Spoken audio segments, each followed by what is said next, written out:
Dr. Eric Kelly III and a host of phenomenal speakers from all around the globe for this 7-day virtual event that you don't want to miss. The mission of the Black Business Expo is to raise scholarship money from kids all the way from high school all the way from college. The Black Business Olympics is one of the largest Black business showcases in the world. It is an opportunity for businesses and companies to showcase their businesses globally. We are going to be giving away laptops up to $5,000 away to students.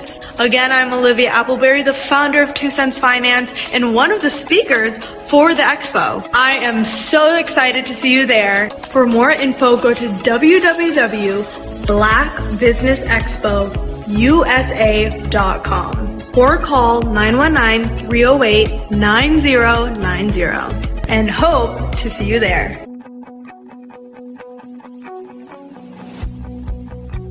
I am Black business. From the moment I wake until the time I sleep.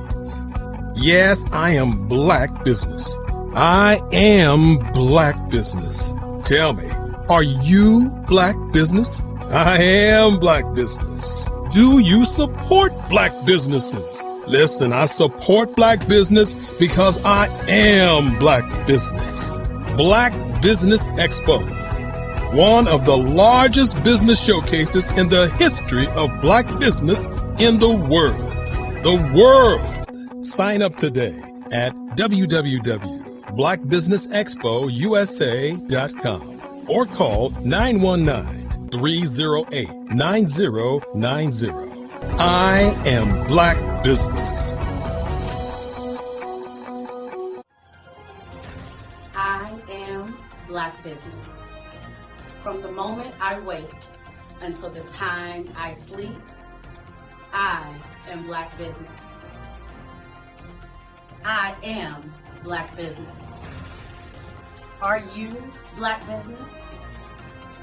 I am Black business. Do you support Black businesses? I support Black business because I am Black business. Black Business Expo, one of the largest business showcases in the history of Black America in North Carolina. Sign up today at www.blackbusinessexpousa.com or call 919-380-9090. I am Black business. I am Black business. From the moment I wake until the time I sleep, I am Black business. I am Black business. Are you Black business? I am Black business. Do you support Black businesses? I support Black business because I am Black business. Black Business Expo, one of the largest business showcases in the history of Black America in North Carolina. Sign up today at www.blackbusinessexpousa.com or call 919-380-9090. I am Black business. I am Black business. From the moment I wake until the time I sleep, I am Black business. How many times have you been asked to help someone you didn't even know, a student, a business entrepreneur, or did you ever even ask, where did they end up? That business, that friend, that entrepreneur. Well, just maybe they ended up in a gang, bankrupt, homeless, or worse, dead. Maybe they turned to crime, drugs, and alcohol. Did you ever wonder? Did you destroy their dream, or was your life always so easy? At the Black Business Olympics, we started a movement to help students complete. Give them hope and foster success. to leave their dreams of providing laptops, computers, and up to $5,000 in scholarship funds.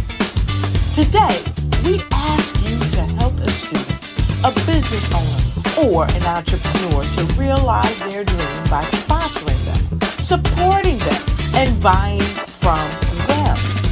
Consider this.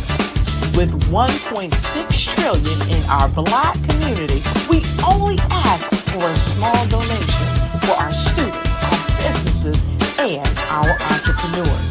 And you can change a life today. So I ask you, what are you going to do?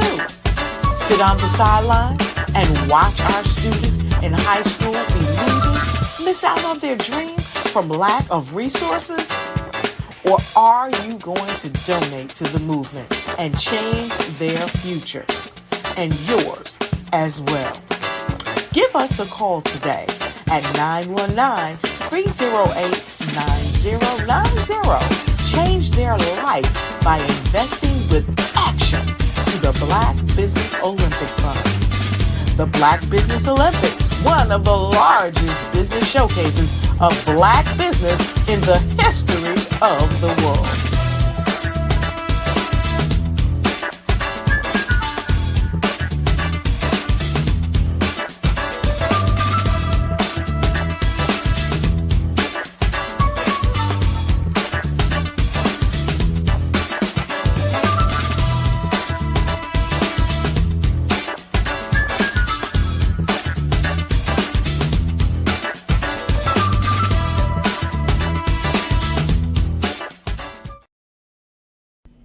Why do I do what I do?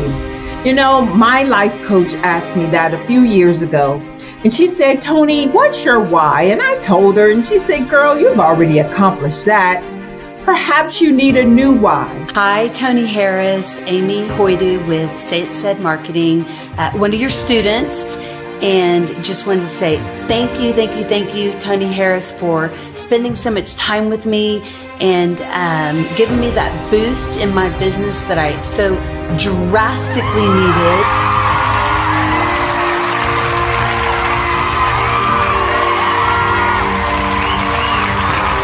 My why is to touch, move, and inspire my clients to take drastic steps to be better than they were before they met me. I'm a resource. I'm a connector. I want to help people build deeper relationships that are beneficial to their life and business. That's what I do best. So, first thing you got to do is show up. And speaking is a way to magnetically attract your ideal client to you. How many of you use social media that way? Absolutely, and this is how you look to the world. Drastic steps are the steps that are needed to be successful. And my business is drastic denotes a mindset. Getting out of your comfort zone. Doing something that you don't necessarily feel comfortable doing, want to do, but you know it's a necessary step to be successful in your business. I get the most satisfaction when I see my connections flourishing into relationships long after I am gone. Hi, my name is Jasmine Augustine with Media Jasmine, and I've joined several networking and referral groups in the area. And Network in Action Northeast Houston with Tony Harris Taylor is one of the best organizations that I've joined. I love that piece of what I do, and it is what fuels my fire.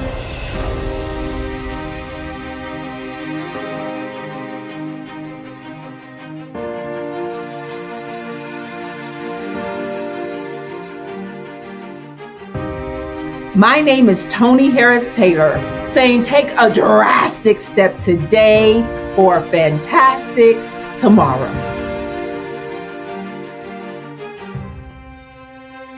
I'd like you to imagine with me, if you will, opening an app where you can collaborate with like-minded individuals from around the world, get inspiration and in-app tools to launch and grow your business, as well as share your knowledge and earn compensation, all in one app.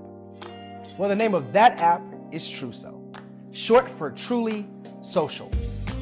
Hi, I'm Matthew Newman, the founder and CEO of Truso. A new concept in social media, Truso is designed from the ground up to be a platform that's both social and empowering for all its users. How exactly do we do that? I'm glad you asked. First, Truso brings the world together via video. Psychologists assert that video provides a significantly more effective connection than audio only. When you enter a community on Truso, you're face to face. Second, on Truso, you don't have to have 1 million followers to monetize. Our business model allows all hosts and moderators to monetize, no matter the size of your following, by 1, producing fee-based content, and 2, inviting others to join the platform as subscribers. Even more, Truso has an in-app resource library with over 100 free resources, forms, and documents to help you build your brand and grow your business. Third, Truso is inclusive. The deaf and hard of hearing communities make up 360 million people worldwide. Unlike audio-only apps, Truso embraces its community, providing a networking platform that allows them to participate via video and closed captioning. We even have a deaf and hard of hearing foundation in the works as well. Fourth, Truso is both social and safe. We refer to Truso as a virtual extension of the beauty shop, barbershop, and brainchild of the community. A place where there's laughter, along with wisdom, growth-oriented conversation, and genuine connections in a safe space. Truso even has proprietary security to ensure we maintain a safe environment for everyone. Where are we at now? Truso is live, y'all. We've launched in beta and we're acquiring users daily. We have an incredible development and marketing team, plus amazing celebrity influencers at the table, helping us spread the word around the globe, beginning within the African diaspora and beyond by creating a safe space for growth, connection, and collaboration. We're truly excited about Truso. We've created something special for which there is a global market. And we invite you to embark on this journey with us as a shareholder. The future for Truso is truly bright. Join us and let's go there together.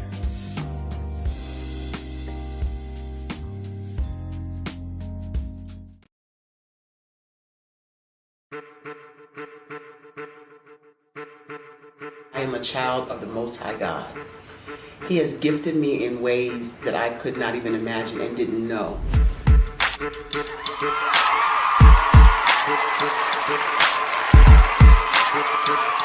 There was a time when I didn't know who I was. I listened to other people tell me who I should be, what I should do. I listened to people telling me that I should be a boutique owner, that I should be a construction manager, that I should be a laborer. Have you ever felt like you should do something else, be something else, go somewhere else, be wherever you wanted to be, and you felt like you were in a box? Anybody in the room? And you couldn't get out? Anybody in the room? And you kept trying to go and you couldn't get out? Anybody in the room? But let me tell you, you need to rock the box. Rock the box.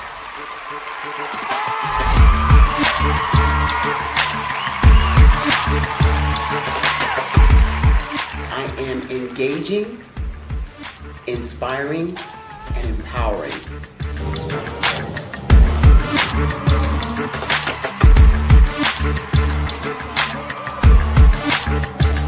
I would give you everything I know. Just by touching you, if I could, by osmosis, give you every single thing I've learned, I've gone through, I know I would. We know that's not possible, but as it is possible, I love to share information with people. Some of you out there, people have told you that you can't be, you can't have, you can't do. But I will tell you, like Kingston said, you can, you must, and you will. If it's to be, it's going to be me. You got to say it. If it's to be, it's going to be. If it's to be, it's going to be. If it's to be, it's going to be.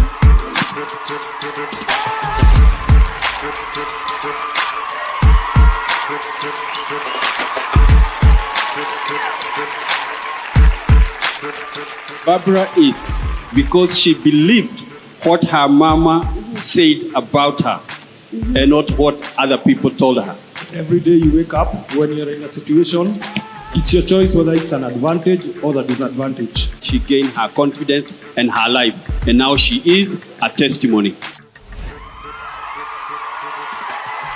If I can help you elevate yourself, then I feel like I'm elevating my own self as well. What you know and I know together can change the world.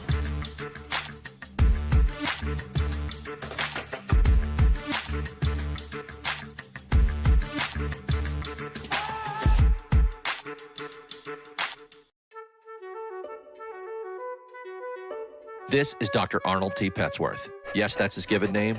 No, don't look into it. He's the owner of Petsworth Vet World, a veterinary clinic in Hopton, Connecticut.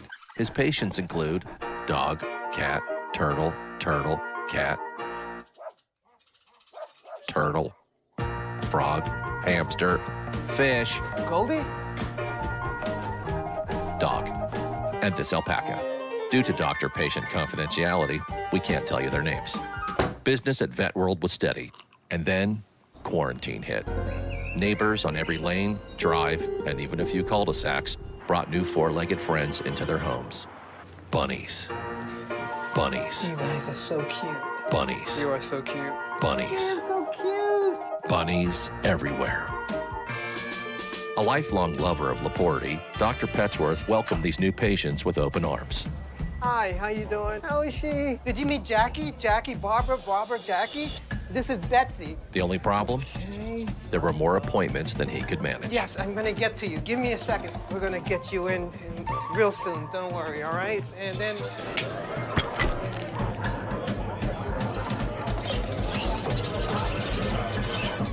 That's when Dr. Petsworth turned to his American Express business card, which offers flexible spending limits that adapt with his business.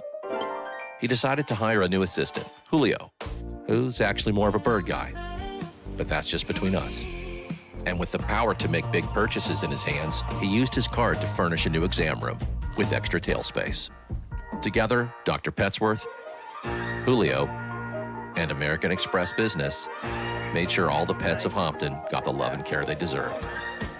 All right, Julio, man, that was great, man. And everyone was happy. Especially these guys. Get the card built for business by American Express.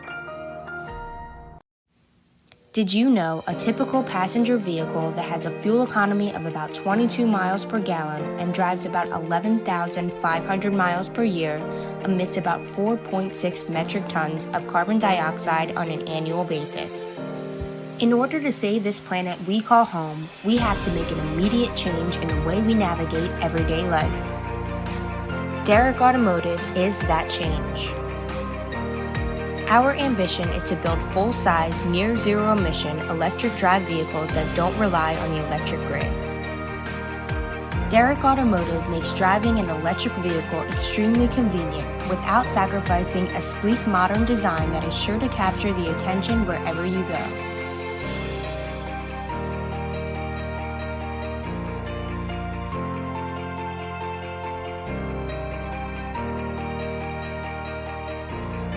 Make the choice to take part in a movement to help preserve our planet today. Choose Derrick Automotive. Visit us on the web today to learn more. What if you could build your own city? A place where every child can find nurturing people to help them achieve their full potential. A place where every adult can access job training support. Where health education is abundant. Where social justice ruled the land. A place without limitations. Welcome. You have arrived at STEM City, USA. It is what every city should be. A safe and trusted community where you find people and resources to help you become everything you are and beyond. STEM City is unlike anything you have ever experienced. It is a digital twin of the world around you, only better. STEM City is about energy and soul renewal. It is more than a digital world. You can almost feel the power of live cultural events, music, and theater. STEM City promises a better future for children, with caring mentors and hands-on activities, with dedicated tutors to support our youth. STEM City is your passport to a healthy lifestyle, with weekly events addressing our community's many issues. STEM City is your financial well-being, with helpful information on wealth management, career advancement, job training, and so much more. STEM City is the community you deserve. It is the city where your dreams can come true. STEM City USA, a place in the sky that is accessible to all who reach for the stars.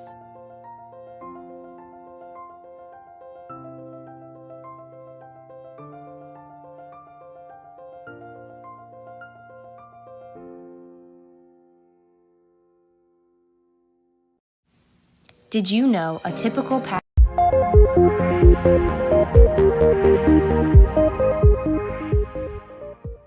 Hi, welcome to our virtual Derrick Automotive Experience Center here in beautiful Atlantic Station, located in Atlanta, Georgia. I'm Derek Bailey, the founder of Derrick Automotive Technologies. Come in. Let me grab you a drink and tell you a little bit about our company. By the way, did you know that we have cocktail hours every other Friday evening from 7 to 10, and again on Saturday afternoons from 11 to 5? It's a good way to come in and learn about the company. You should stop by and bring a friend. So, let me tell you a little about us. Derrick Automotive is a company with a simple mission, which is to make electric vehicles more convenient for consumers by changing the way electric vehicles are recharged. Plug-in charging is really the only thing slowing the mass adoption of electric vehicles. And the adoption of electric vehicles is going to be so important to our battle with climate change.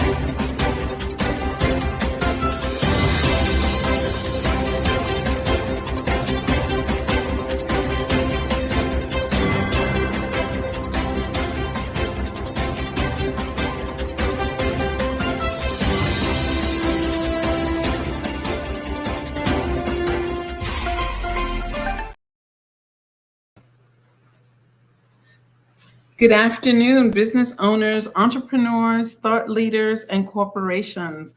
Welcome to the Black Business Network. My name is Aida Correa Jackson, and I am your business moderator for this evening, as well as your first speaker today.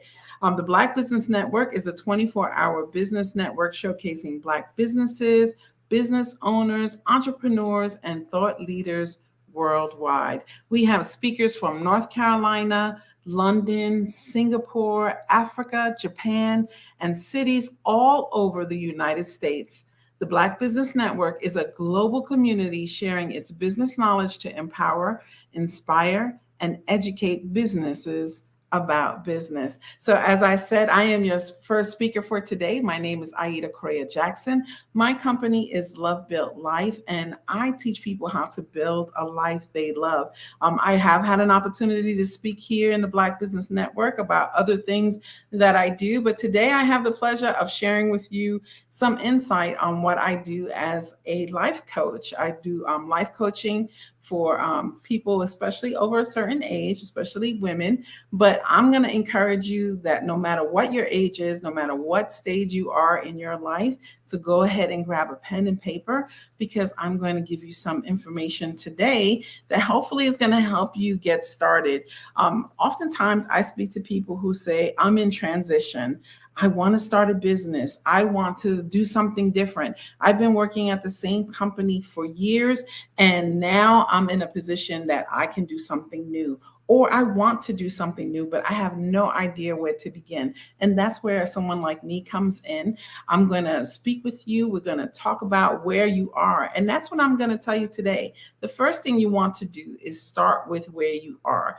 The only way you're going to know if you're making progress is to look at where am I beginning from. So I recommend doing what's called a life map. Life mapping is basically when you sit down and you say, I am here, and look at all the areas of your life, not just the areas you want to change, but even the areas you don't want to change. You know, where are you in business, or where are you in terms of your job? Do you love your job? Do you hate your job? What is it about your job you don't like? Maybe you want to stay in the same job, but you want to get a promotion. Start with where you are. Look at your family life. Look at your spiritual life. Look at your finances, especially no matter what age you're at. You may want to increase your finances. You may want to feel more stable. You may want to feel more secure where you are. So start with where you are and make a list, right? So get a notebook and sit down and write step by step. This is where I am. And then I want you to think about, where do I want to be? And not just thinking about randomly, right? So everyone, you know, I speak to people and they'll say, oh, I want to be financially stable. Well, what does that actually mean to you? What does financial stability really mean? For some people, that means, you know, some people will take an arbitrary number. They'll say $1 million in the bank. Is that really what you need to feel so financially stable? Will you feel secure with that? Or do you feel like you could start with something smaller, or will it be something more? The only way you're going to know how to do that is to sit down and write it out. So I recommend starting with where you are, right? So then we're going to start with where we are. So let's say, for an example, if you say, when I first started when I moved to Florida, I'm from New York. When I moved to Florida, I started out with no car. That was one of my goals, right? So I said, I need a good vehicle that runs well and that is easy to care for, right? So at the moment I had no vehicle. So then on the other side of my page, I wrote down, this is what I need to counteract what I don't have, right? I had just moved here from New York, so I did not have a place to stay. I stayed temporarily with my mom. And that was many, many years ago. Thankfully, she was available. And so I said, I need a place for me to stay. And that was on the other side. And then in between, right? So you're going to imagine opening up a book, and on one side, you have all the things that you want to change or that are going good. And then on the other side, all the things that you want, how you want it to change. So on one side, I wrote, I did not have a vehicle. I did not have transportation. On the other side, I wrote down the kind of vehicle that I wanted and I needed so that I would have transportation. What happens to the in-between parts, right? So on the in-between parts, you're going to take notes or make sticky notes, and you're going to put down, what are the steps that I need to personally do to be able to go from this end to that end. So that's what's called life mapping. And the way you do that is you just think about, what would you need to do, right? So if you're in a position right now that you have a job that maybe you don't like, right? And you want to change that job. So now you have to decide, well, what kind of job do I want? What kind of job would satisfy me, not just financially, but mentally, emotionally, spiritually? You know, our jobs take up many hours of our day, right? We are there all day long. We're working with people either we like or we don't like, doing work we do or do not like for the majority of our life. So I always recommend to people, even if you're making less, better to get up every day to a job that does not cause you stress, that you enjoy going to, than to be stressed out every day at a job that you do not like, right? So what is the next step then? If I don't like my job and I don't like the people I'm working with, well, now you need to sit down and you need to think about, what would bring me satisfaction. It's not always money. Money is not a motivator. You want to think about, what do I want to feel when I get up in the morning? When I get up in the morning, I want to be excited about going where? What would make you excited? Would it be money? Would money be a part of it? Great. Then write down, I want to go to a job making more money, but not just any arbitrary number, right? So think about, what would I need to really feel like, okay, I have made it and I feel good in the position that I'm at. So think about, how much are my expenses every month? Maybe you're living in an apartment you don't really like. So if that's on your list too, or you're living in a house that you would like to change, but in order to move to a new place, you need to earn more, then you need to include that in the income that you want to make, right? So you want to think about maybe you want the car that you're driving. Is it a reliable car? Is it a good car? Are you happy with your car? If that's also on your list, think about what are those payments? What will those payments look like? What will the insurance payments look like? What will it be for maintenance for that car? Make sure that you're including that in what you're going to need to make. And I know for many of you listening, because I've done this coaching many times, and people will say, Aida, that's just not going to happen. I'm going to tell you, I have been through a lot in my life, good and bad, but I will tell you the great part of my life that I can speak with confidence is that there was a time when I did not have the things I needed and also did not have the things I wanted, and I no longer live that life. But life has to be lived intentionally. We cannot get up every day doing the same thing over and over, liking it or not liking it, wanting a change, but making no intentional move toward those changes. These steps that I'm giving you right now are a great beginning to start making intentional decisions toward a change. So even if you start small, maybe you don't want to make the full list. Maybe you just want to focus on one thing. Maybe it is job. Maybe it is the work that you're doing. Then I want you to intentionally sit down and say, you know what? I know that I'm not happy here. And I know that it's time for me to make a change. But what skills do I have? What can I do? Where can I go so that I can do better? Or maybe, listen, you're on the Black Business Network. Maybe you have a business and you want to grow it, or you want to start a business and that's why you're listening. Well, what does that business look like? Who is it that you're catering to? Who is it that you're trying to attract? Now, I have a very strong rule. I do not chase. I only attract. You're not chasing customers. You're not chasing clients. You're not chasing opportunities. You are attracting the opportunities. And the only way for you to attract those opportunities and to be ready is to know what opportunities you're looking for. There is a man, his name is Anthony Robbins. He is a very well-known public speaker. Maybe many of you have heard of him. And he has the things that he says that I always remember, which is, imagine that you are a fish in a giant sea and you are hungry and you need to eat, right? If you don't know what kind of food you want to eat or you need to eat in order to survive, you will peck at everything. Everything that comes toward you, you're going to grab it. You're going to go after it. You're going to want to eat it. But if you know this is the only kind of food I eat, maybe it's a green, sparkly food, then that is all you will focus your attention on. You will be swimming along, and every time you see something green and sparkly, you're going to jump on it, and you will know that is the food that will sustain you. Now, every once in a while, you might get it wrong, but for the most part, you will focus on the thing that matters most to you, and you will focus what the thing that you need. So that's why I say to you that if you are considering something new in your life, you need to make a decision. What does that new thing look like for me? And more importantly, what do I feel? Now, that is, for a lot of you, maybe really hard to understand.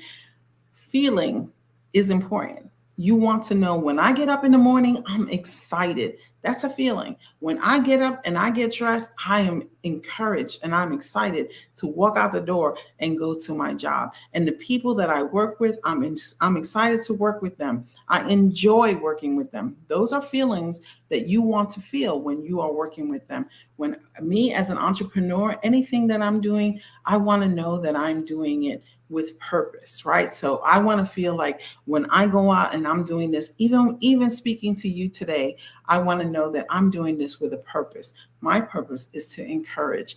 My purpose is to uplift. My purpose is to enlighten. So as long as I'm feeling that when I'm talking to you and I'm feeling like, you know what, I may not get to everyone today. Everyone may not understand what I'm saying, but someone out there is going to feel encouraged, enlightened, and uplifted listening to what I'm saying. Then that gets me excited, right? So now I'm excited and I'm living within my purpose. This is why I do what I do. And if you continue to just consider, what is it that I need to do to make my life better, What kind of work do I want to do? What kind of business do I want? What will get me excited enough to be motivated? Now, anyone who owns a business knows every day is not a motivated day. Every day you're not going to feel excited. Every day is not going to be the kind of thing that you're going to be like, yes, I'm ready to do this. But if you know that this is what you want to do and you're moving in that direction, even on the days you're not motivated, you're going to say, you know what, I'm going to get out and I'm going to get up and I'm going to do what I need to do because I know I'm on the right track. And that is motivating. So that's what we're going to start. We want you to remember, we're going to go back over. Let's start with, where are you? Where are you right now? Are you satisfied? Are you content? Some of us are complacent. Contentment and complacency is not the same thing. And let me explain what the difference is between the two. Contentment is, I enjoy where I am. I'm enjoying what I'm doing, and this is good. Okay. Complacency is, this is good enough. I'm not really enjoying it. It doesn't really bring me any excitement. It doesn't bring me any joy, but it's good enough. That's complacency. We don't want to live our lives in a state of complacency. There's a woman, her name is Marianne Williamson, and she did a wonderful poem. And some of you may have heard parts of the poem, and I don't know the poem word for word. I can tell you that there's a part of the poem that I remember, which is, when we live our life in purpose and we live it and we're excited, we give people the permission to do the same. When someone sees you living your life on purpose and in purpose and excited about your life, people light up around you. They want to know, like, hey, what are you doing? What is it that you're doing that you get up every day and you're so excited and you're doing this? And I want to do that too. Imagine a world where everyone is going to work and doing what they need to do or want to do, and they enjoy it. Wouldn't your morning commute be so much better if you knew that everyone was excited as you to go to work or to go to your job, to their job or to their business? I know many of you have gone into a business or gone into a place and you've spoken to a customer service rep or a manager or whoever, and they just really seem like they don't even want to be there. Guess what? That makes you not want to be there either, right? So I'm telling you that if you start just considering your own life and making these moves, your whole attitude is going to change. And I will tell you, this is not magic. This is real life. This is what's called law of attraction. It is not a magical thing. This, depending on what you believe, I can tell you, I can show you even in certain books where it shows you that if you live your life with intention, moving in a direction that you need to go, then things will start to be attracted to you that are in line with what it is that you want to do, that are in line with where you want to be. You will be divinely connected with people that will say, hey, you know what? I have this opportunity that's coming up. And you'll say, oh, wow, that's great. Because you know what? That's what I want to do too. I'm going to tell you this, even me having this conversation with you today. I spoke with my husband one day and I told him, believe it or not, when I was younger, I always wanted to be a speaker, and I would sit in front of the mirror, and that sounds so silly, but I would sit in front of the mirror and I would practice speaking and pretending that people were interviewing me and talking to me. And for years, I kind of just put it on the back burner. And then when I got to be an adult and I started working and doing, odd jobs here and there, I realized, you know what, that is still in me. And I started looking for more and more opportunities. And lo and behold, I am now an international speaker. I have spoken in several countries, including Costa Rica, Canada, Greece, and also in several states throughout the United States. I've also had opportunities to speak virtually to people in Australia, in London, in Africa. So these opportunities have opened up, but I was prepared. I knew what I wanted to speak about. I know what it is that I am knowledgeable in, but I also am prepared for the opportunities as they come. So I'm telling you that this is a wonderful place for you to begin, for you, if you are ready to make a change, right? So I'm going to tell you, like I said, we're going to write these down. We're going to think about where we are and where it is that we want to go and what are the steps that we want to take in between. But what is the next step, right? So besides how do I want to feel? I want you to be bold and start putting some dates down, right? I want to do this step, right? There's a step between by June or July or by September or October. Don't give me 5 years from now, right? Make a bold move and say, you know what, even if it's a micro step, sometimes we have to make what's called micro steps. Sometimes that micro step is a phone call. You know what, in order for me to do this, I need to call such and such because he knows someone that knows what I need to do next. Get up, make that phone call. That's called a micro step. What's another micro step? Making the appointment to go and find out from a lawyer what you need to do next for your business. Oftentimes that may be free. Maybe the consultation is free. Or just going online and finding out what would it take for me to begin to make the steps to start a business. Love Built Life has been in existence since 2017. Prior to that, I had a company called Love Built Studio because as an artist, I thought my main purpose would be just doing art. So in 2017, I pivoted and decided that my real purpose is in encouraging people. That's what I do most. That's what I do best. And this is why I became a speaker, so that I could take the information that I have and share it with others. So what did I have to do? I had to go and find out what would it take for me to register my company. And then when I had to pivot, what does it take to change my company name and register a new company? That may be a micro step. Depending on where you live, you may have to look up locally, but there are many ways. And I am not a lawyer, so I cannot tell you what would be best for you. There's many different types of companies. Start to begin to make that research. Make it your purpose to decide to make what is the research I need to do to take the next step in my life, to make that decision. And it doesn't matter how old you are. It doesn't matter if you are younger. We have young entrepreneurs all the time. My husband and I have a company together. His company is My Quest to Teach.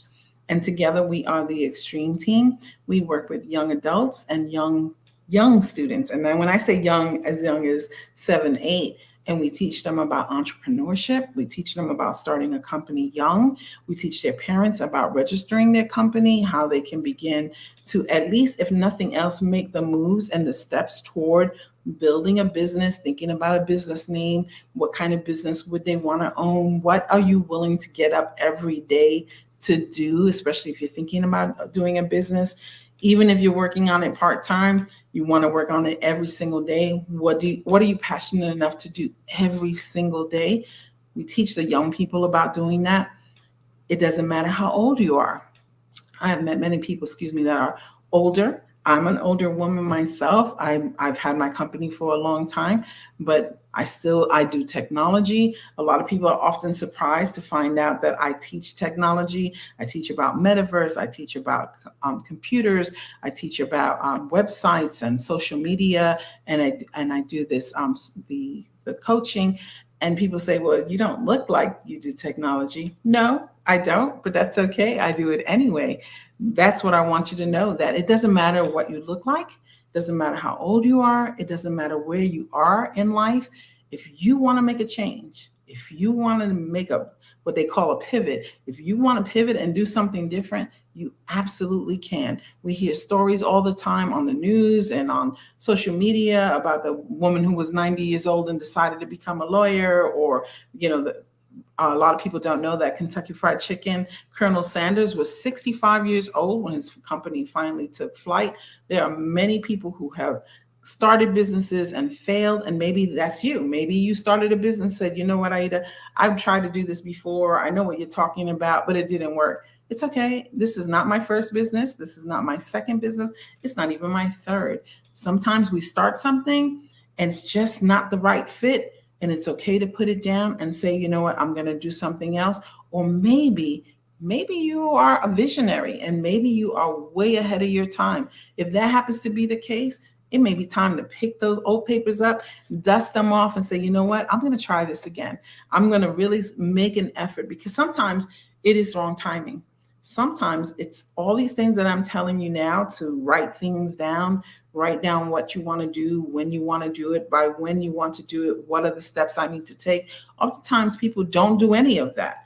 And when we don't make a conscious effort and an intentional effort to write those steps down and to move in that direction, we kind of do it. We do, like I said, when we were talking earlier about the fish in the fishbowl, in the ocean, just kind of going all over the place. Oh, that looks good. Oh, no, wait, that business looks good. Oh, wait. No. And this is not working. No, we have to stay focused. And this is why I'm going to encourage you today. And I'm hoping that this is encouraging to you to start that moment of writing it down. And then the next step is thinking about what you think about. Your mindset makes a huge difference. And some of you have been listening to me talking and you're saying to yourself, you know what, this sounds good, but I don't believe it. It couldn't happen for me. Don't do that.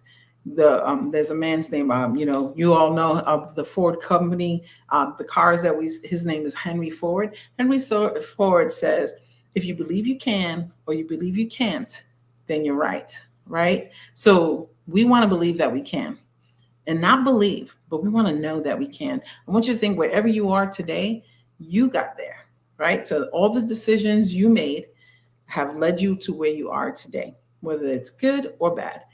And if your decisions led you to where you are today, whatever decisions you make from this point on will lead you to where you will be a year from now, 2 years from now, 3 years from now. So you can make new decisions. And we need to think about what it is that we're thinking about. If we think negatively about ourselves, if we think negatively about the future, if we think negatively about the possibilities, then that's what we're going to attract. Remember, we don't chase, we attract. We're going to attract negative things into our lives if we think only on the negative. I want you to look around and say, you know what? I have had a lot of good success. Success isn't about money all the time. Success is about, I'm still here. We have survived COVID. We have survived change, right? So technology has done a boom. People have unfortunately passed from COVID. The changes in our society because of the pandemic, you have survived all of that. You've survived economic crisis. If you were around in 2008, you know what happened back then. You've survived that. So you have a lot of good things behind you that you have survived. You are a survivor. You have gone through this and you have come through. So that means from here on, you can continue to do better. So I want to encourage you today. I hope that this is a great step. I hope if you decide that you want to try this out, I'm going to ask you to send me a message. You can find me on social media, whether it be Instagram, Facebook, Twitter, LinkedIn, and just put in Love Built Life, and that's LOVEBUILT Life, LIFE. And you can or you can find me by my name on any one of those social media and tell me, hey, Aida, I gave your suggestions a try. Thank you. I gave your suggestions a try and they worked for me or they didn't work for me. And if they didn't work for you, let me see if I can give you another one and let's see if that'll work for you. I hope that you will give this a try today, and we will continue to see you guys on the other side of all of this. And we will have more speakers coming up this evening. So I hope that you will continue to join us and stay with us. We have great speakers that are going to be speaking about other things today. And I thank you so much for giving me the opportunity to speak with you. In the meantime, I just want to let you know that the Black Business Expo's mission is to raise funds for high school seniors going to college or K through 12 entrepreneurs. This expo is for a fundraiser for students, and you may want to go to www.blackbusinessexpousa.com to donate to the scholarship fund or to use the Cash App that's on the screen below. You can use the Cash App with the $ BBXUSA. Our goal is to give laptops and up to $5,000 to 10 students, and they can register online on the website that I just gave you. Every dollar counts, so we want to remind you to donate to the scholarship fund. And we want to thank our Black Business Expo sponsors for June of 2023, including NC 100, Moody Capital Partners, Suede Soul, Lotus Reach Coaching and Training, Carolina, Virginia Minorities Supplier Development Council, Step Management, BHS and Associates, Marjorie McLean Foundation, Inc., Genius is Common, Earth Essentials, Mullane Cheney Global, Executive Women's Success Institute, The Quality Coaching Company, Superwoman Business Services, Creative Force Studios, Lee Entertainment, Artistic App Design, and Black Business Expo USA. Genius is common, and I'll see you on the other side.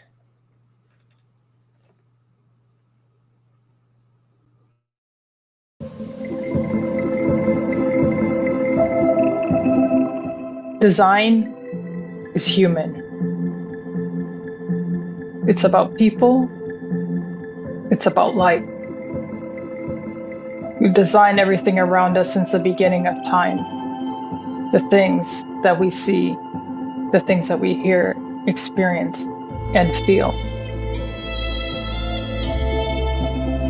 And in this evolving digital frontier that we are calling the metaverse, there are opportunities to do things that we never thought were even possible.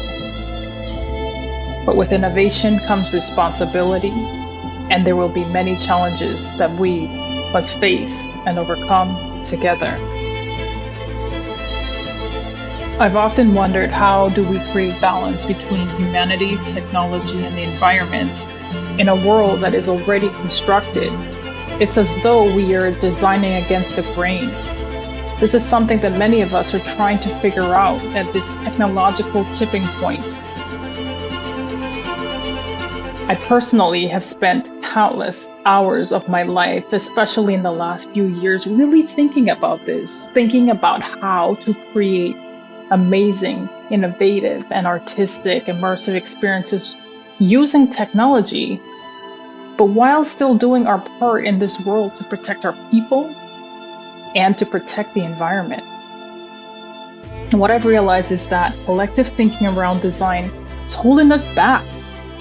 It's become mechanical, a series of conflicting checklists and linear conventions, components of production cycles. We don't always think about design as coming from within, as inherent to our species, the human. So today I will discuss 5 immersive design considerations for the metaverse outside of these technical checklists and processes. These are considerations that are a little more qualitative, sometimes a little harder to wrap our minds around and transfer that knowledge into meaningful action. These are the things that impact our decision making and the world we live in, whether we realize it or not.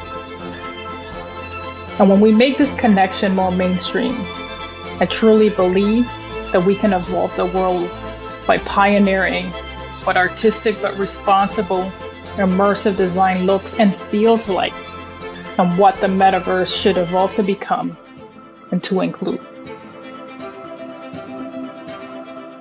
My name is Natasha Rapsat, and I am an experienced designer, strategist, multi-dimensional being, an explorer traveling to see the bones of the world and to learn for the future of humanity. I have medium brown skin and dark hair that is pulled back. I'm wearing a black shirt, red lipstick. Before we get into the considerations, let's discuss immersive design for common understanding. Feel free to leave comments or questions. I will do my best to answer. Thank you for joining me today.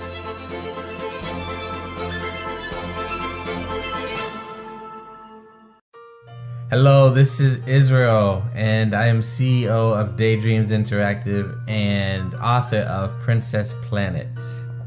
So, genius is common, and as a kid, I loved to daydream. Even as an adult, I love to daydream.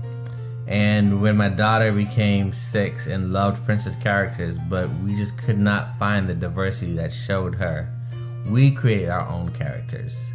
So, for instance, you have Princess Nulu right here. Princess Nulu is from Uganda, and her genius is that she loves to take care of animals. She can actually even listen and hear what they say. And then we have Princess Isabella right here. Princess Isabella, she's from Cuba, and her genius is biochemistry. One day she hopes to eliminate disease. Then we have Princess Nia right here. And Princess Nia is based off of my daughter. And she wants to be the greatest dancer alive. So that's her genius. So what's your genius? My genius is my imagination. Genius is common.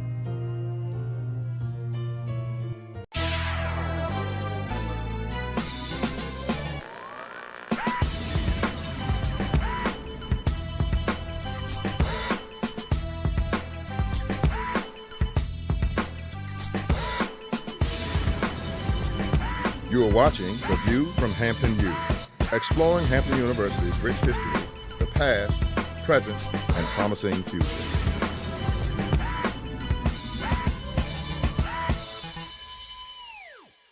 Welcome to Hampton University and The View from Hampton U. Today we're going to examine a movement that is said to be taking the nation by storm. The Genius is Common movement has emboldened young people throughout the nation, and that has also happened here at Hampton University. Let's take a look at what some of our students have to say about being a genius. Hi, my name is Gavin Harden, and my genius is to be able to give off positive vibes and spread a smile. Genius is common. My name is Brianna Lomax, and my genius is artistic expression through writing and showing compassion to everyone I meet. Genius is common. My name is Atia Strange, and my genius is the power of expression. Art is universal. I sing, I draw, I film, I photograph.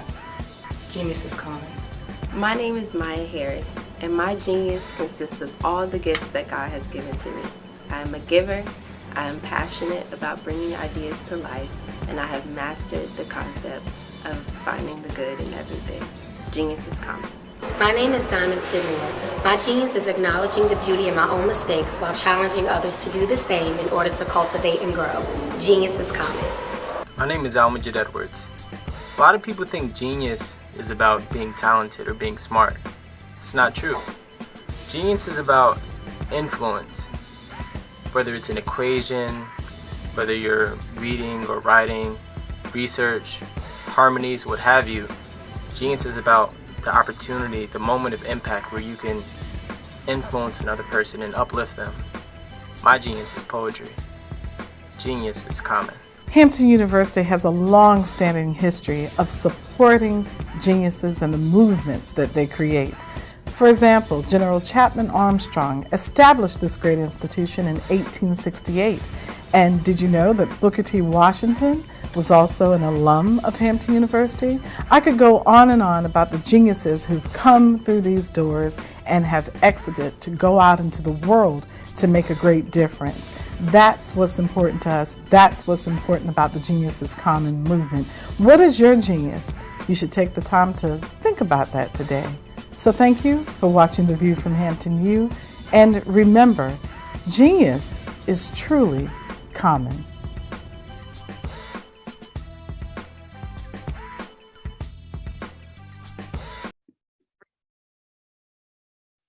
Hello, I'm Dr. Madeline Ann Lewis, President and CEO of the Executive Women's Success Institute. And my genius is helping women accelerate the path to success. You know, I was blessed to have strong women in my life who encouraged, motivated, and pushed me to do my best and to never even think about giving up on my dreams. So I say to women, we must show up to rise up. We have talents and potential, but who will see them if we don't speak up and get noticed? I know that women are a tremendous resource on this planet, and there is nothing more fulfilling than helping a woman tap into her full potential.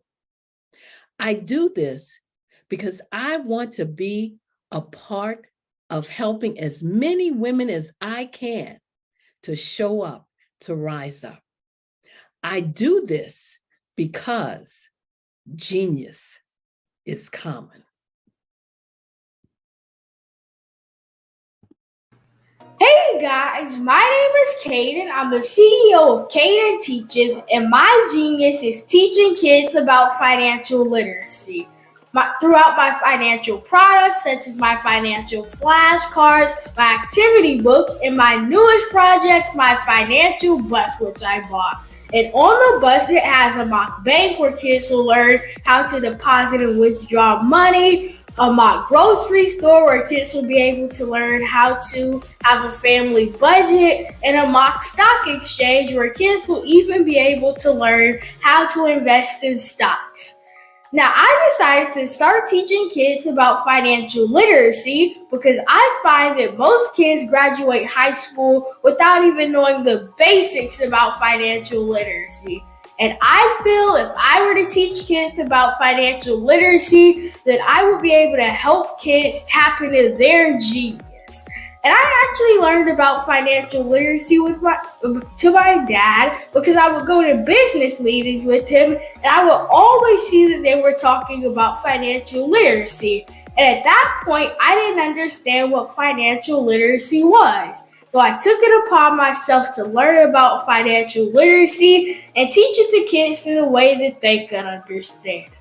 But I want you guys to help me help kids tap into their genius by going to my website, cadenteaches.com, and you can sew into me in my financial bus by going to my GoFundMe link.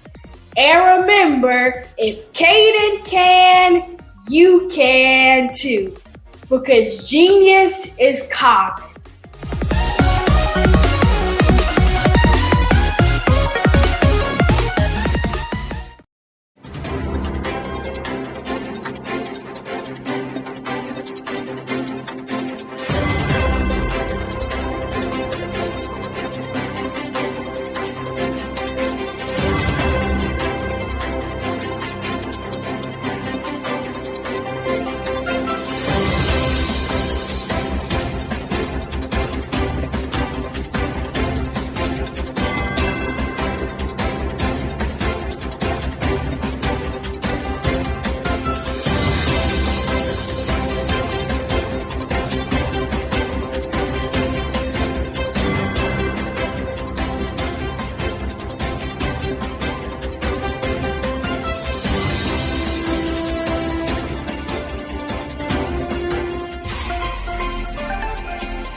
Dr. Eric Kelly III and a host of phenomenal speakers from all around the globe for this 7-day virtual event that you don't want to miss.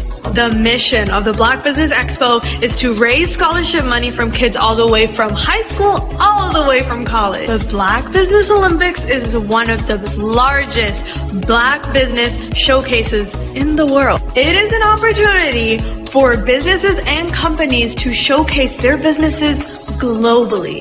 We are going to be giving away laptops up to $5,000 away to students.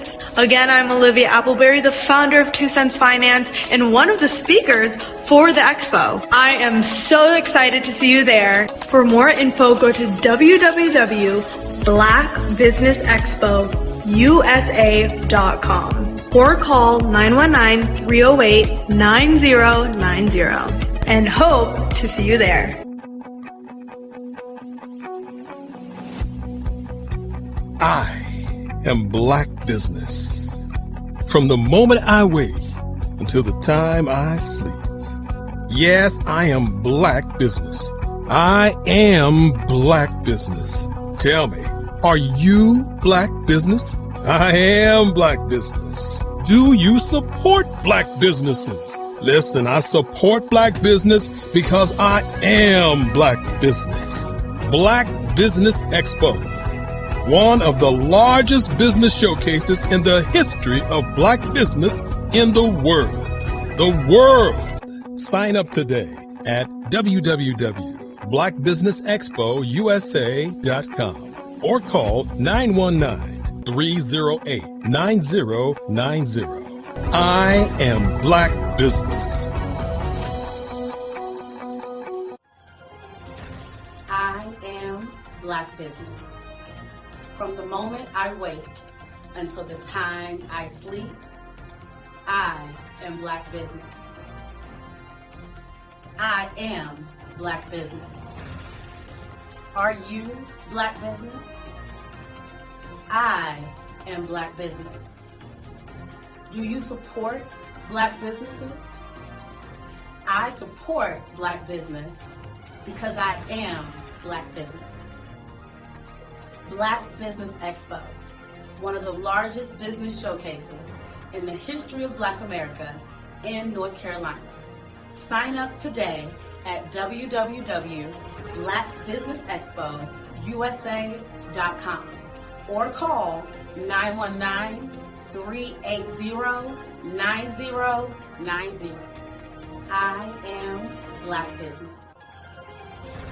I am Black Business. From the moment I wake until the time I sleep, I am Black Business. I am Black Business. Are you Black Business? I am Black Business. Do you support Black businesses?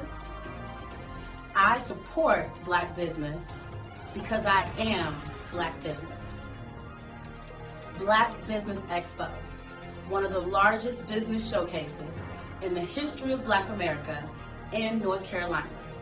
Sign up today at www.blackbusinessexpousa.com or call 919-380-9090. I am Black Business.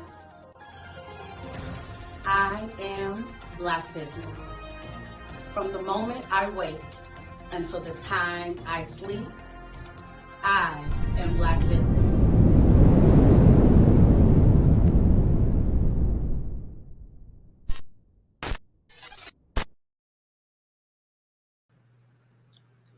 Good evening and welcome to the Black Business Expo.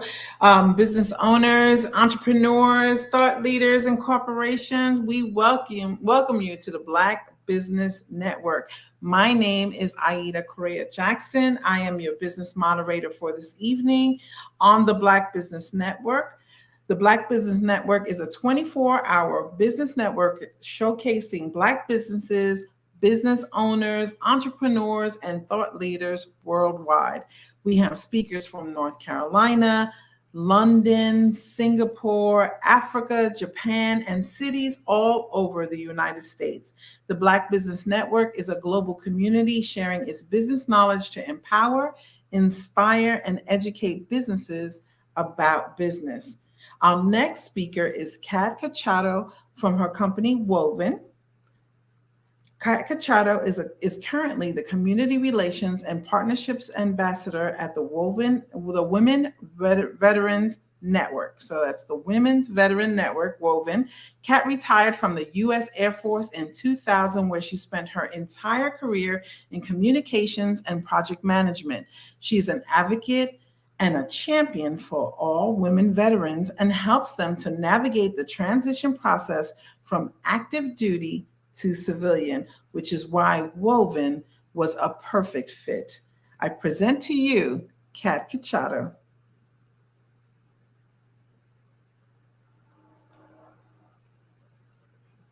Welcome, Kat. I think you're still on mute. You would think I know this by now, right? That's right. All right. Welcome. We're so excited to hear from you this evening. I present to you Kat Cachado. Remember that genius is common, and I will see you on the other side. Thank you so much. Good morning, good afternoon, and good evening to everyone who is listening. You probably heard from the introduction that I was in the military and that I'm part of the Woven community, but what you may not know is that I've been in the fitness industry for almost 39 years. So I stand before you today to talk about a topic that is close to my heart, the power of fitness, and the idea of fit together, stronger forever. In a world that is constantly evolving, where challenges arise every day, it becomes increasingly important to prioritize our health and well-being. Fitness is not just a temporary goal or passing trend. It is a choice, a commitment to ourselves that can bring immense benefits as we age. If you don't take time for your health, you will be forced to take time for your illness. So like I said, I've been in the fitness industry for over 39 years, and my passion was and still is to help people feel good in their bodies. My fitness journey started because I remember my mother, unfit, and starting to take 1 to 2 different medicines. Right now, she's still very much unfit, and she's taking 15 plus different types of medicines. As a child, I vowed I would not, if at all possible, fall into that trap. My mantra for the last 15 years has been this. Keep in mind, I just had a birthday. I just turned 66. So I want to be better at age 67 than at age 66. So how do I do that, you ask? There are small things that you can do to increase our health quotient, from walking 15 minutes a day to taking some time out for yourself. Maybe it's 5 minutes of just breathing. Maybe it's going to bed a little bit earlier, rearranging your sleep routine so that you sleep better. Did you know that walking just 15 minutes a day can decrease stress and high blood pressure and increase weight loss, better sleep, and brain activity? Just 15 minutes. But what we tend to do is this. We want to do all the things all at the same time. What do I mean? Think about New Year's resolution people. They make a list. They want to work out. They want to lose weight. They want to eat better. Those are all lifestyle changes. We go from doing nothing to doing everything for a month, and I'm being generous with that time. And then it gets too hard. Well, of course it is. You're trying to change your life, doing 4 or 5 different lifestyle changes all at the same time. It's not going to work, and it will never, ever work. How many of you have ever just jumped into a car to take a cross-country trip? Just said, yep, I'm going cross-country. I'm willing to bet very few, if none of you have ever done that. When you plan a trip, you plan for the maintenance of the car, the stops along the way, for gas and food, bathroom breaks, etc. We plan our trip, right? What about being in business? I'm almost positive that none of you said yesterday, I want to be in business, and today you're open for business. It took a plan. It took a way you were going to do it. Maybe you need a business coach. Maybe you needed a business plan. You needed to know the how, what, when, where, and how. And that's where we plan in our fitness and our wellness. And if you want to be successful in your wellness plan, then you have to plan for the what, when, where, and how. We live in an era where technology has made our lives more convenient, but also more sedentary. We spend countless hours sitting at desks, staring at screens, and leading increasingly inactive lifestyles. So I'm going to pause here for just a moment and just think in your mind, what's the longest amount of time you've ever been sitting, whether it's for a meeting, whether you're working at your desk, and then jump forward to when you had to get up out of that chair. What did your body feel like doing that? I bet it didn't feel good. This lack of physical activity has profound consequences on our bodies, especially as we grow older. Our muscles weaken, our bones become more fragile, and chronic diseases become more prevalent. However, by actively choosing fitness, we can break this cycle and embrace a healthier, more fulfilling life. Fitness is a choice we make each day. Now, whether you consciously made that decision or not, you still made the choice. You either do it or you don't, and you have chosen to either do it or not. It's not about fitting into a certain dress size or conforming to societal beauty standards. It is about investing in ourselves, our long-term well-being, and finding joy in the journey towards a healthier lifestyle. I've been told many times that it's expensive to be fit, to eat right. Yeah, but if you make one little change, it doesn't have to be expensive. But you know what else is expensive? Hospital stays, doctors, medicine, special surgeries. All of those are expensive. It begins with a mindset shift, recognizing that our bodies are incredible machines that deserve care and attention. It's about celebrating what our bodies can do rather than criticizing what they lack. And I'm going to speak specifically to women here because we always talk about how we want to look.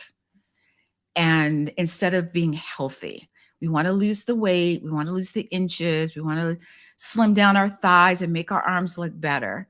But what if through being more fit or that you get healthier? And in the process, you lose some pounds, you lose some inches, and you end up actually achieving your goal. With this mindset, we can embark on a transformative journey that will positively impact every aspect of our lives. As we age, the importance of fitness becomes even more apparent. Our bodies naturally undergo changes, and it becomes crucial to maintain our strength, flexibility, and balance. And by the way, balance is something you either have or you don't. Nobody just naturally has it. You have to practice balance. Regular exercise helps us to preserve muscle mass, reduce the risks of falls, and keeps our minds sharp. It provides us with the vitality and energy to continue pursuing our passions, spending quality time with loved ones, and embracing new experiences. Fitness is the key that unlocks the door to a vibrant and fulfilling life, regardless of our age. So I'm going to ask you a question. How many of you can get on the floor and play with kids, grandkids, maybe even your pet, and then get up off the floor without help? Just posing the question. Moreover, fitness goes beyond physical health. It has a profound impact on our mental and emotional well-being. Engaging in regular exercise releases endorphins, which are often referred to as the feel-good hormones. They elevate our mood, reduce our stress, and combat symptoms of anxiety and depression. Through fitness, we can improve our self-confidence and develop a positive body image, fostering a strong sense of self-worth. It allows us to face life's challenges with resilience and equips us with the tools to overcome obstacles. So I'm sure many of you being entrepreneurs have had those days, those days when you are back to back to back to back, when you barely have time to what I like to call a bio break, or maybe even eat lunch or eat something. And if you do eat something, it's on the run. After that day, how exhausted are you? What if by maybe walking 15 minutes a day, maybe doing some little thing that could help your health quotient, then maybe it would help you get through those days. How do we make fitness a part of our lives? The key is to find activities that bring us joy and suit our individual preferences. I will say that again. Activities that bring us joy and suit our individual preferences. As a personal trainer, I'm always told that people don't like to run, they don't like to do certain things. So if I'm training someone and I tell them to run and they hate running, how often or how do you think their fitness goals are going to be met if I'm telling them to run and they hate to run? Think about back to when you were a kid, or even now. Do you garden? Do you walk with friends, chatting?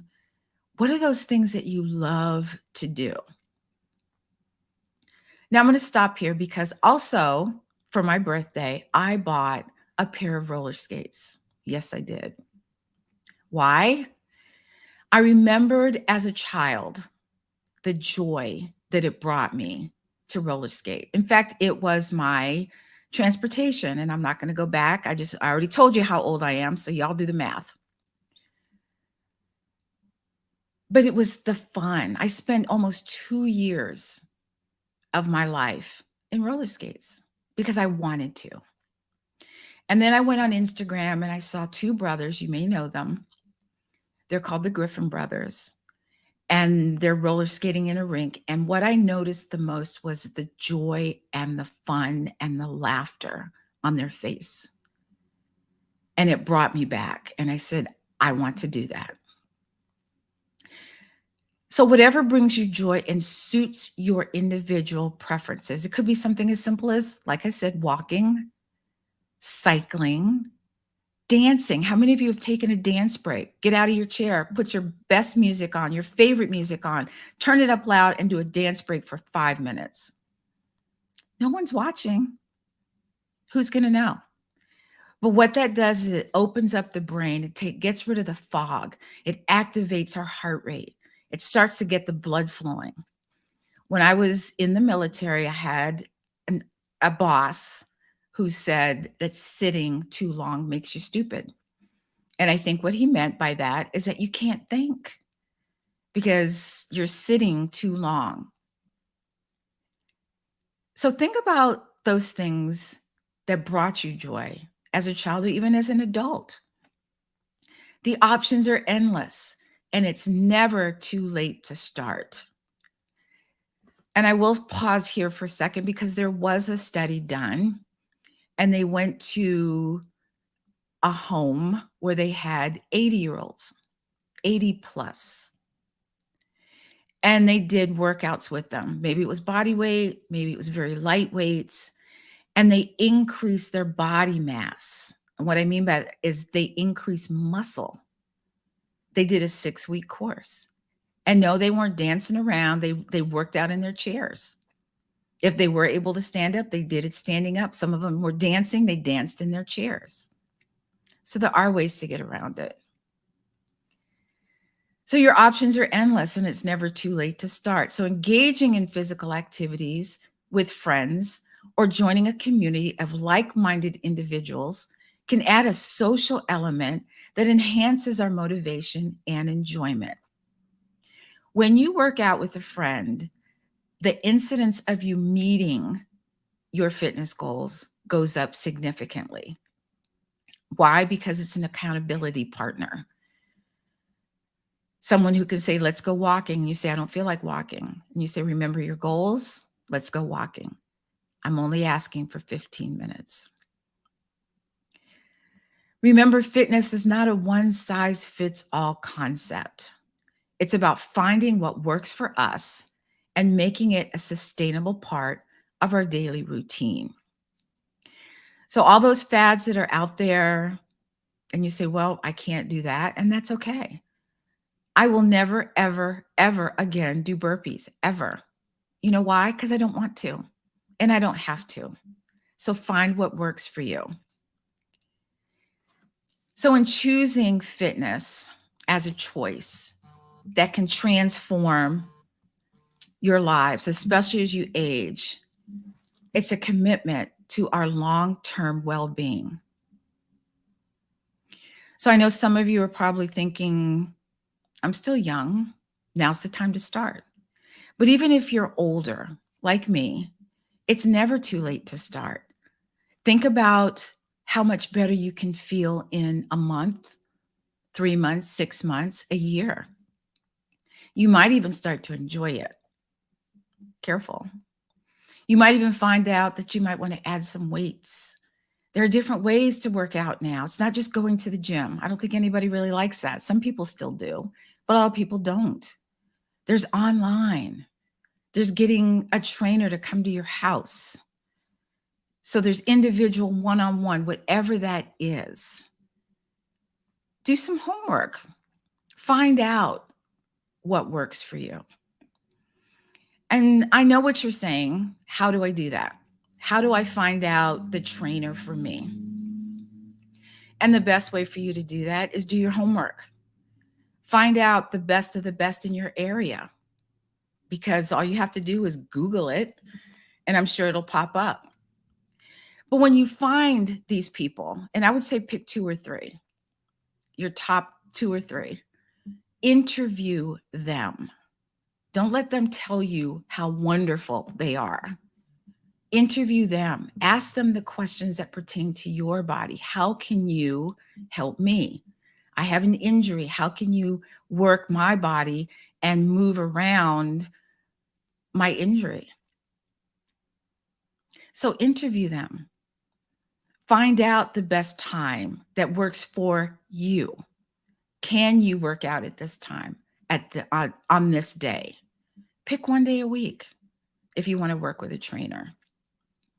And don't just do the first one, say, yep, that's the one. Interview all 2 or 3 of them that you picked. And then compare notes. And also know what it is you like. Do you like a male, a female, younger, older? What kind of certifications do they have? What kind of certifications do you need for them to have? Maybe you're looking for a trainer that has to have a nutrition component. Maybe that's something that's of interest to you, that you not only want to work out, you want someone that can help you eat better. So when choosing fitness, choose wisely. It's easy to just go at it because that's what we do. We just do it. And we don't do it well. And then we quit. So here's a question. How many of you have started a workout and just stopped? Because of time, because of just didn't want to, got in the way. It's hard. I'm not going to lie to you. But when you look down the road to your, however old you are, your 40s, 50s, 60s, 70s, 80s, and beyond, what does that look like for you? Are you hobbling around? Or are you walking upright? Do you have a walker or maybe a chair? Are you working out? How do you feel? How do you look? I want you to picture that, because that is a huge way for you to get motivated to work out. Because it's going to happen. We're all aging as we stand here, as I talk to you guys, we are all aging, but it's mindset. How are you going to age? Are you just going to accept it? You can. Just get older? You can. But what if you could try to do something to battle the effects of aging? The mental, the physical, the bone density, the muscle loss. We always talk about our knees and our back and our shoulders because we're getting older. It's normal. Is it? I tend to think that middle age is 75. I'm just saying, that's my opinion. Because I plan to be around for a while. And I don't know how long you plan on being around, but if you're a business owner, you're probably going to plan on being around for a little bit. And here's the thing. If you have kids and your kids start to see you work out, guess what that's doing for them? They're seeing their mom, their dad, their uncle, their sister, their auntie working out. And maybe they want to help. They want to be working out with you. Let them. Can we go on a walk with you? Sure, let's go on a walk. The very first memory I have of working out with my father, and I didn't do the workout, was my father playing basketball. He was in the military. He took me to the gym, sat me on a bench, and I watched him play basketball. But that memory, which I did not realize until later, was the catalyst for me to play sports, which catapulted me into the fitness industry. and it's kept me here because I feel good and I feel like I look good and I want to maintain that feeling. Fitness isn't a fleeting trend. It's been around for a long, long time. I started my journey during Jane Fonda, believe it or not. Yes, I was that weirdo. You know, that one that wanted to be in the class and right behind the instructor or to the right or left. That was me. I wanted to do it just like the instructor. Fitness is going to be around. Yeah, the stuff's going to change, but you know, the oldies but goodies stick around. Walking, weight training. It's going to be here for a while. So it's not a fleeting trend. It's a lifelong journey. How long are you going to be on this ride? How long do you want to be on this ride? And when you figure out what it is you want to do, write down a plan. Remember the what, when, where, how, and why?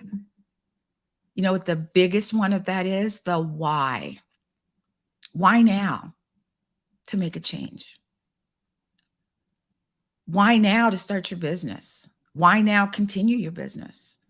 Your why is what's going to get you through the hard times, the times you don't want to work out. Your why should be written everywhere. It should be in your car. It should be on your refrigerator. It should be on your mirror, in your bathroom. And every time you feel like quitting, your why is what makes you moving or keeps you moving. Your why shouldn't be about losing weight or looking better. Your why should be about feeling and looking better as you get older. It should be about getting down on the floor with your kids and getting up, or maybe your grandkids, and getting off the floor.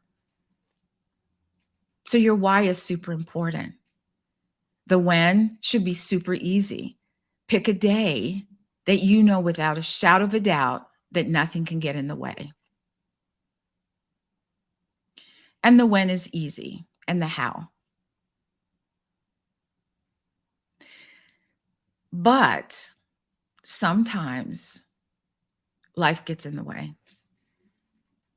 You know, those sucker punches that just, they get to you. That happened to me. I had to take care of my mother for 2 months. And for 2 months, it was my mother and working and going to bed and getting up and repeating. And what I didn't do was take care of me. Yeah, right? That's what I said. I'm a fitness instructor. Why don't I know this stuff? But I was so encompassed. I was so glued to what it is my mother needed, and she needed a lot. So how do you get back? You just start again. A goal is something that should keep you motivated. A goal is something to get back to. Let me give you an example.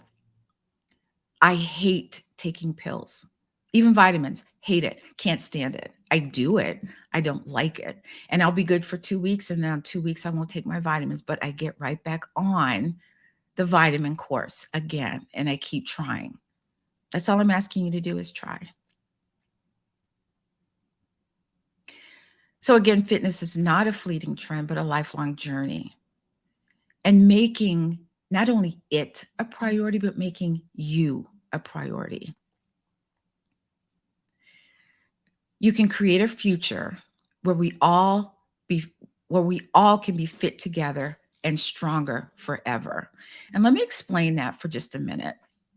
Fit Together, Stronger Forever came about because when you start to think of fitness, when you start to think of getting and feeling better, it starts with baby steps, small steps. You didn't learn how to drive when you first got behind the wheel, and I don't care how good you are, it didn't work.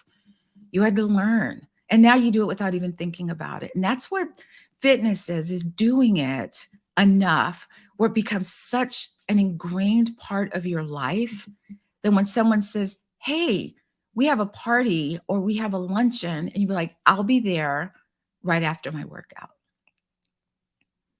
It's so ingrained in not only your body and your mind, but your lifestyle. So I don't know if this resonates with anyone, but I want you to just start rethinking. And please, please Don't wait for New Year's. Please don't wait for New Year's. Start now. Be different, daring. Start during the summer. Start during the fall when your kids go back to school or your grandkids go back to school. Start now, because by the time you get to New Year's, maybe you've already accomplished some of those goals. And when you write these goals down, don't have 5 or 6. Let me backtrack that. Write down all your goals, your fitness goals, and pick the top 2 that you would like to accomplish in the next 90 days.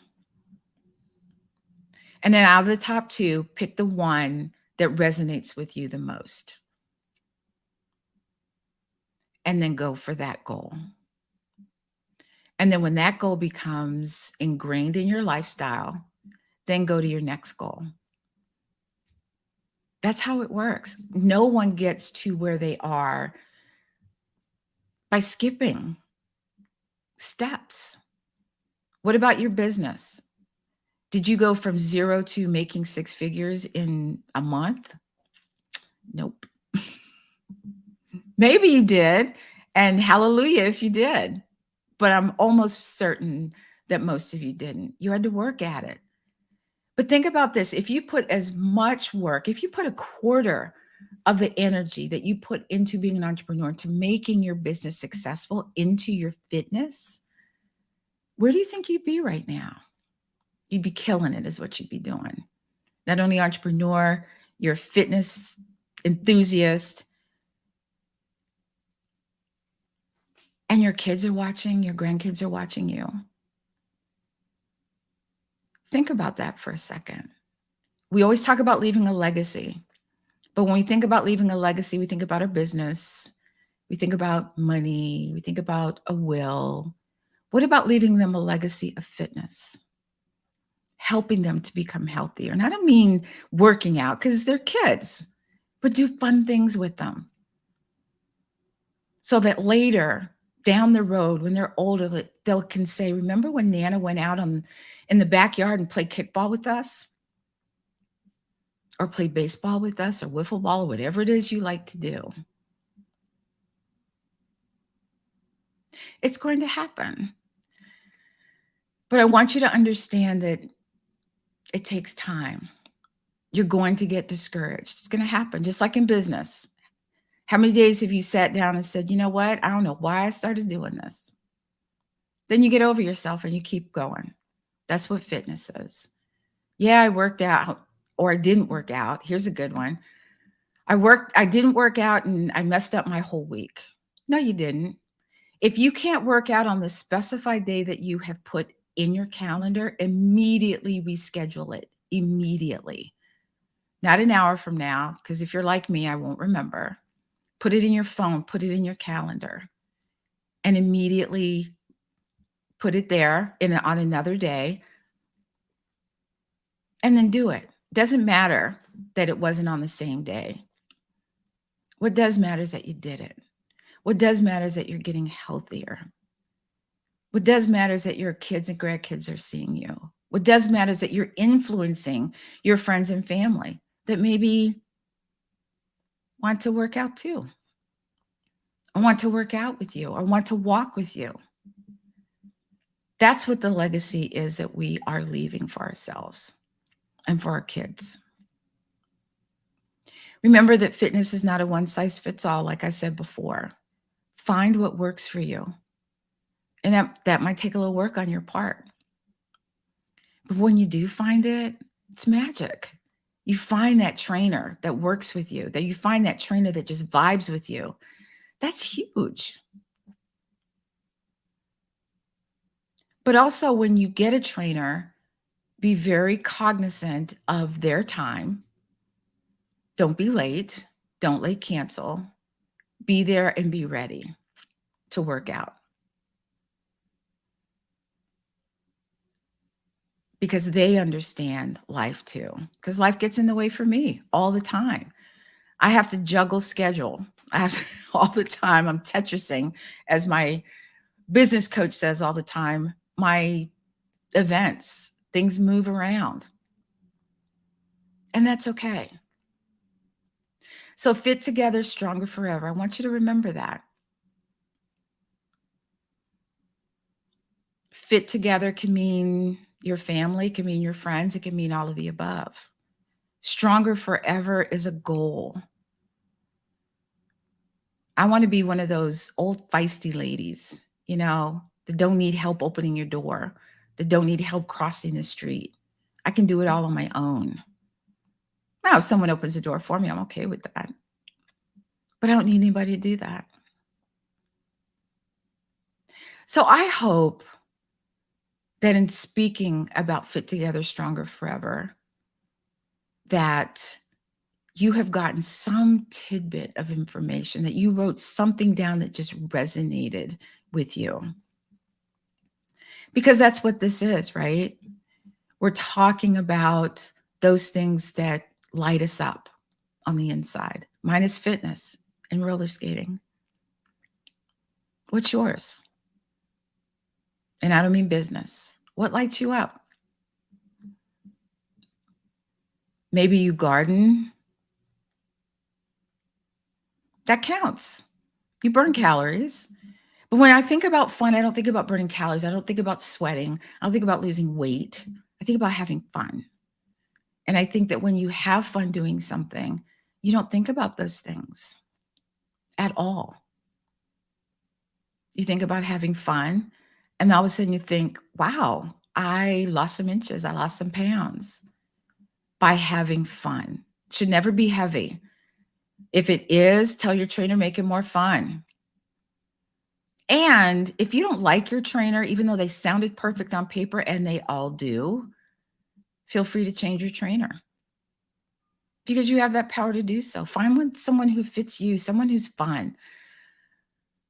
I like having fun. I like laughing with my clients, but also working towards getting them to a goal. I've worked with all kinds of clients, those with scoliosis who have had rods in their back, to those who have just been cleared from surgery and been cleared by their doctor, coming back from an injury, coming back from a car accident, which is why Pilates was such a great fit for me, because it works beautifully with personal training.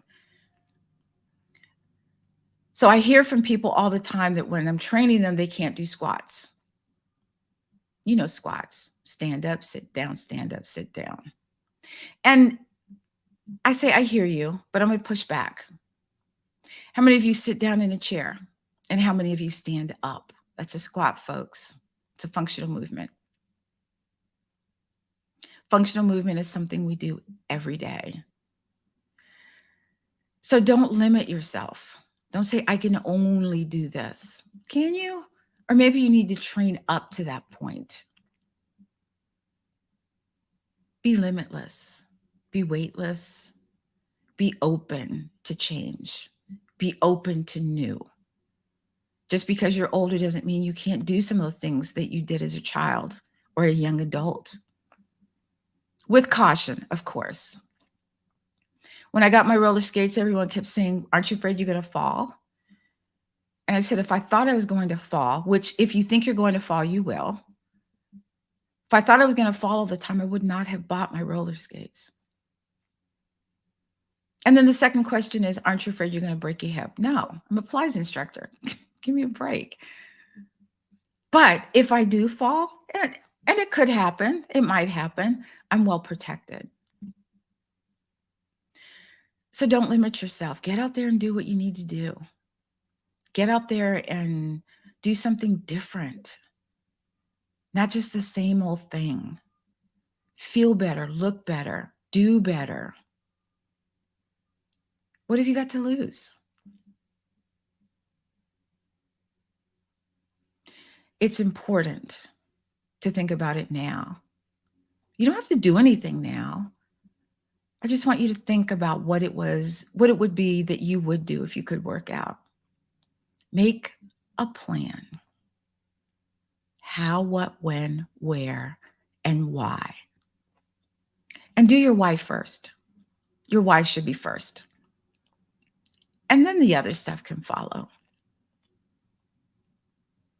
So I hope that in speaking to you, that this helped in some way, that there was some aha moment, that maybe it encouraged you enough to try something different.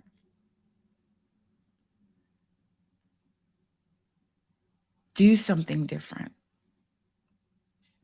Feel something different. So it's never too late to start your impossible. That's how I end my podcast. And it feels good to say that because I do mean it.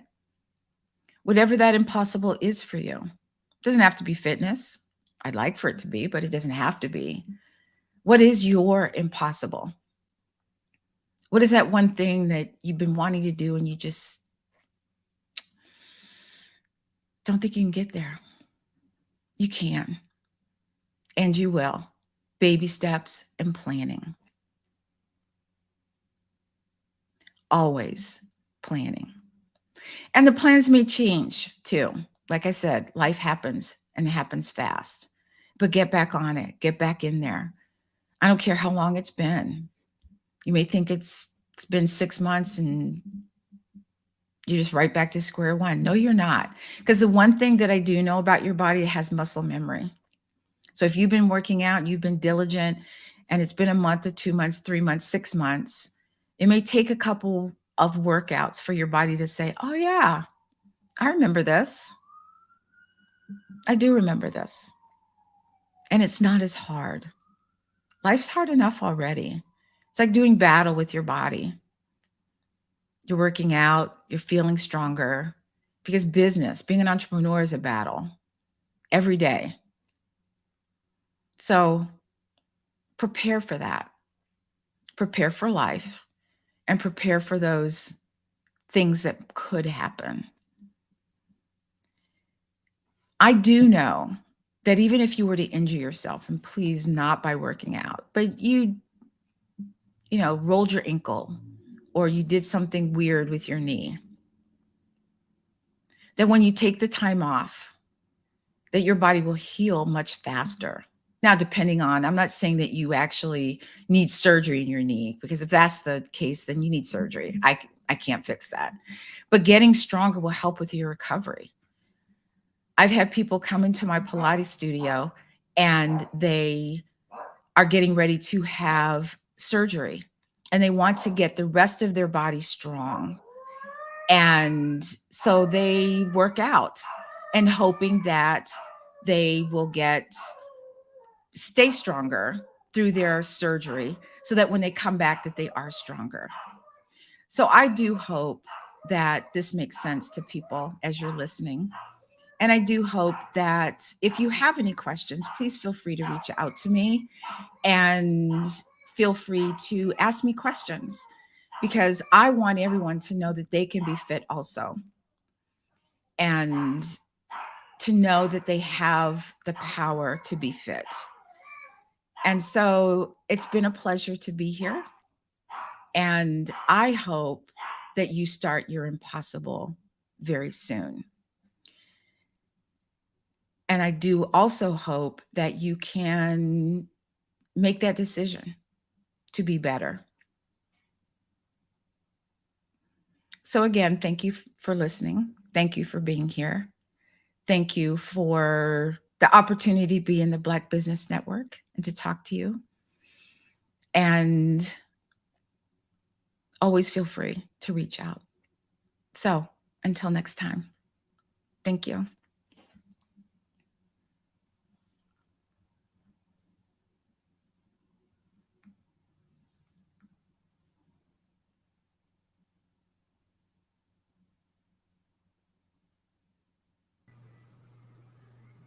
Thank you so much, Kat. That was a wonderful talk. So I heard you say that people can reach out to you. Can you let us know what your website is, what your podcast is, anywhere that we can reach you on social media? Absolutely. So my podcast is about women veterans. So if you know anyone who would like to be a guest. It's called Sisters in Service. It's on all platforms.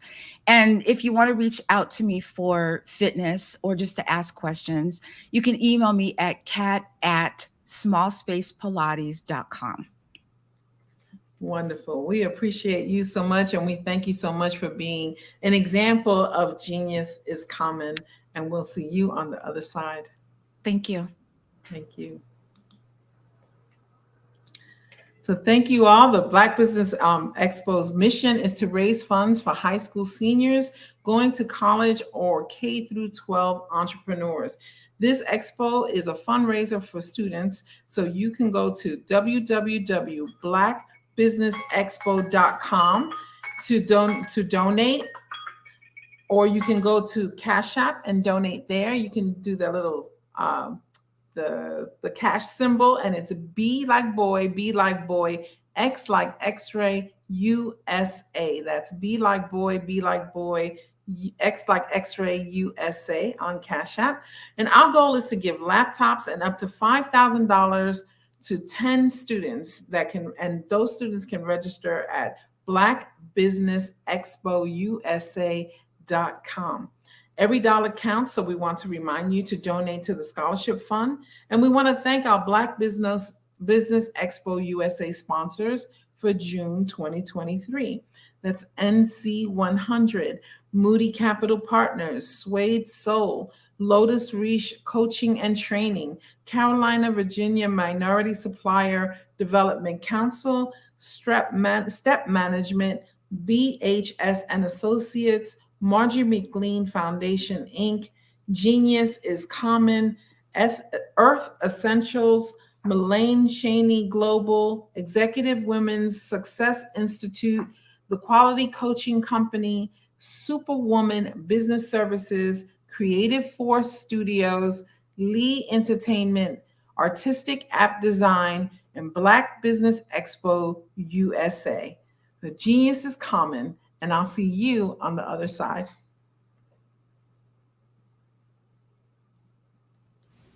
Did you know a typical passenger vehicle that has a fuel economy of about 22 miles per gallon and drives about 11,500 miles per year emits about 4.6 metric tons of carbon dioxide on an annual basis? In order to save this planet we call home, we have to make an immediate change in the way we navigate everyday life. Derrick Automotive is that change. Our ambition is to build full-size, near-zero emission electric drive vehicles that don't rely on the electric grid. Derrick Automotive makes driving an electric vehicle extremely convenient without sacrificing a sleek, modern design that is sure to capture the attention wherever you go.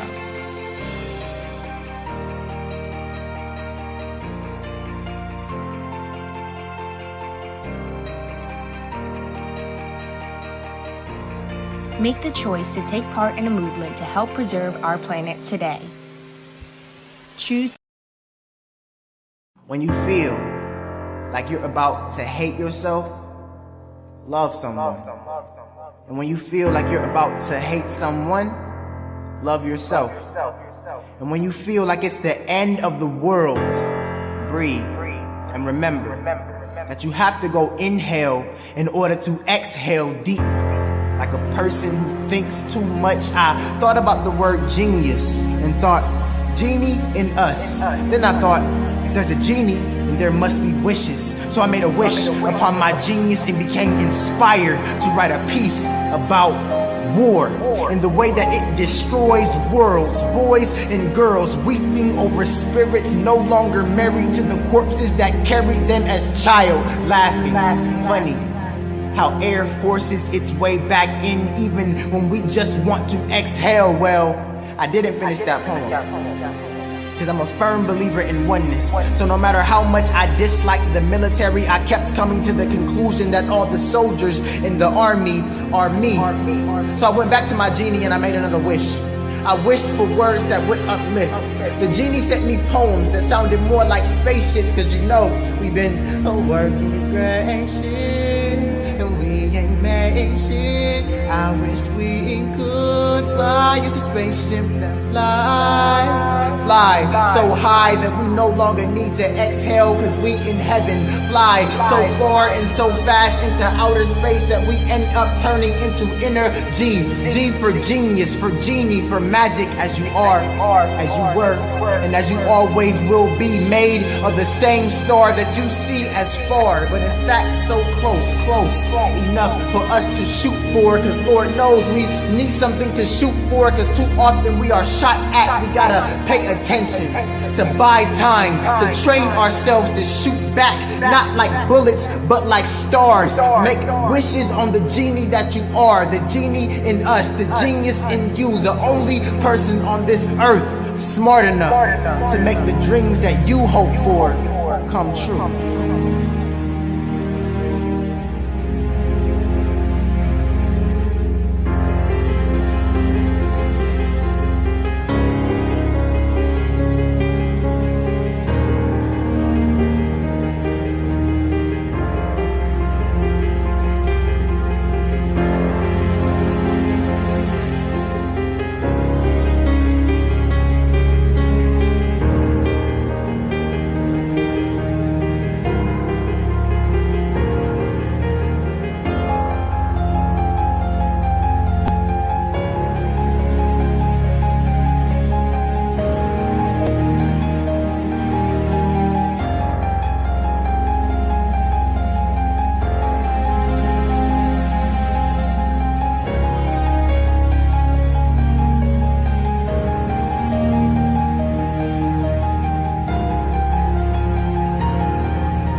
Hi, my name is Holly Bird Miller, and I am the Brand and Beauty Ambassador for the Genius is Common movement.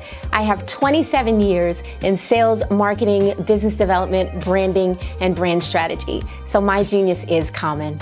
What got me into the love of branding and beauty is I love to allow our professional clients to look like the best version of themselves, to elevate their executive presence. So I've surrounded myself with a global team of videographers, photographers, hairstylists, makeup artists, wardrobe stylists, social media managers, and brand strategists to make sure that we are your one-stop branding agency. So I am so proud to be the brand and beauty ambassador for the Genius is Common movement. My genius is common.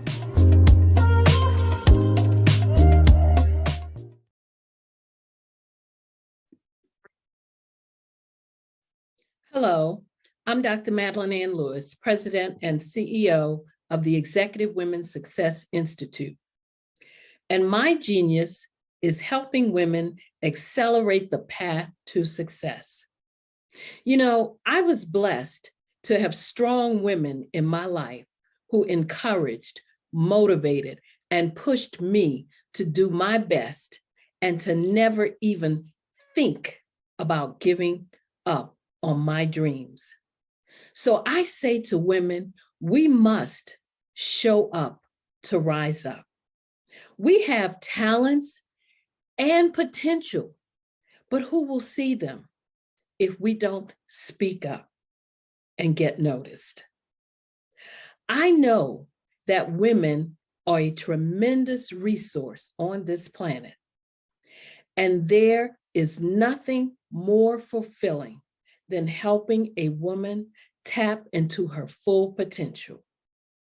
I do this because I want to be a part of helping as many women as I can to show up, to rise up. I do this because genius is common.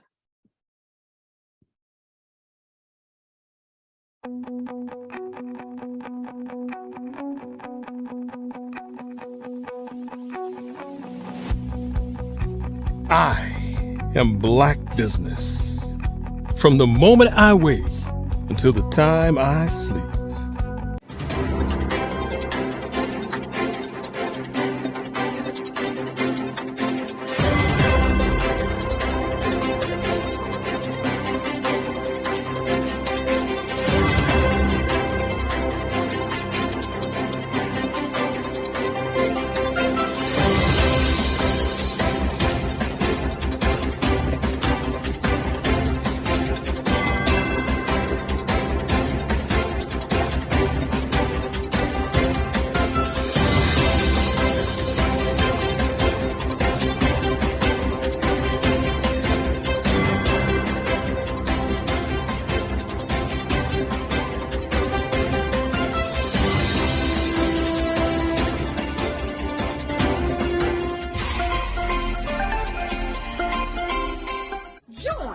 Dr. Eric Kelly III and a host of phenomenal speakers from all around the globe for this 7-day virtual event that you don't want to miss.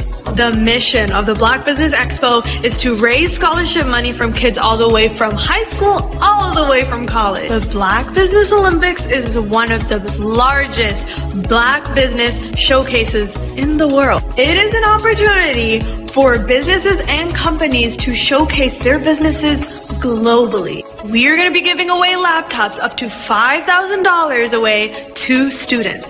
Again, I'm Olivia Appleberry, the founder of 2 Cents Finance and one of the speakers for the expo. I am so excited to see you there. For more info, go to www.blackbusinessexpousa.com or call 919-308-9090 and hope to see you there. I am Black business. From the moment I wake until the time I sleep. Yes, I am Black business. I am Black business. Tell me, are you Black business? I am Black business. Do you support Black businesses?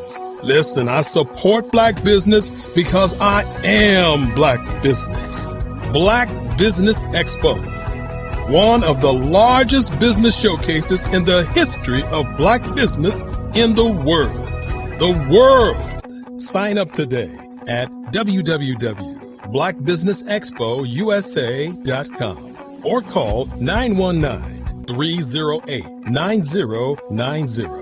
I am Black business.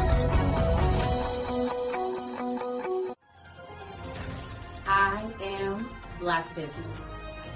From the moment I wake until the time I sleep, I am Black business.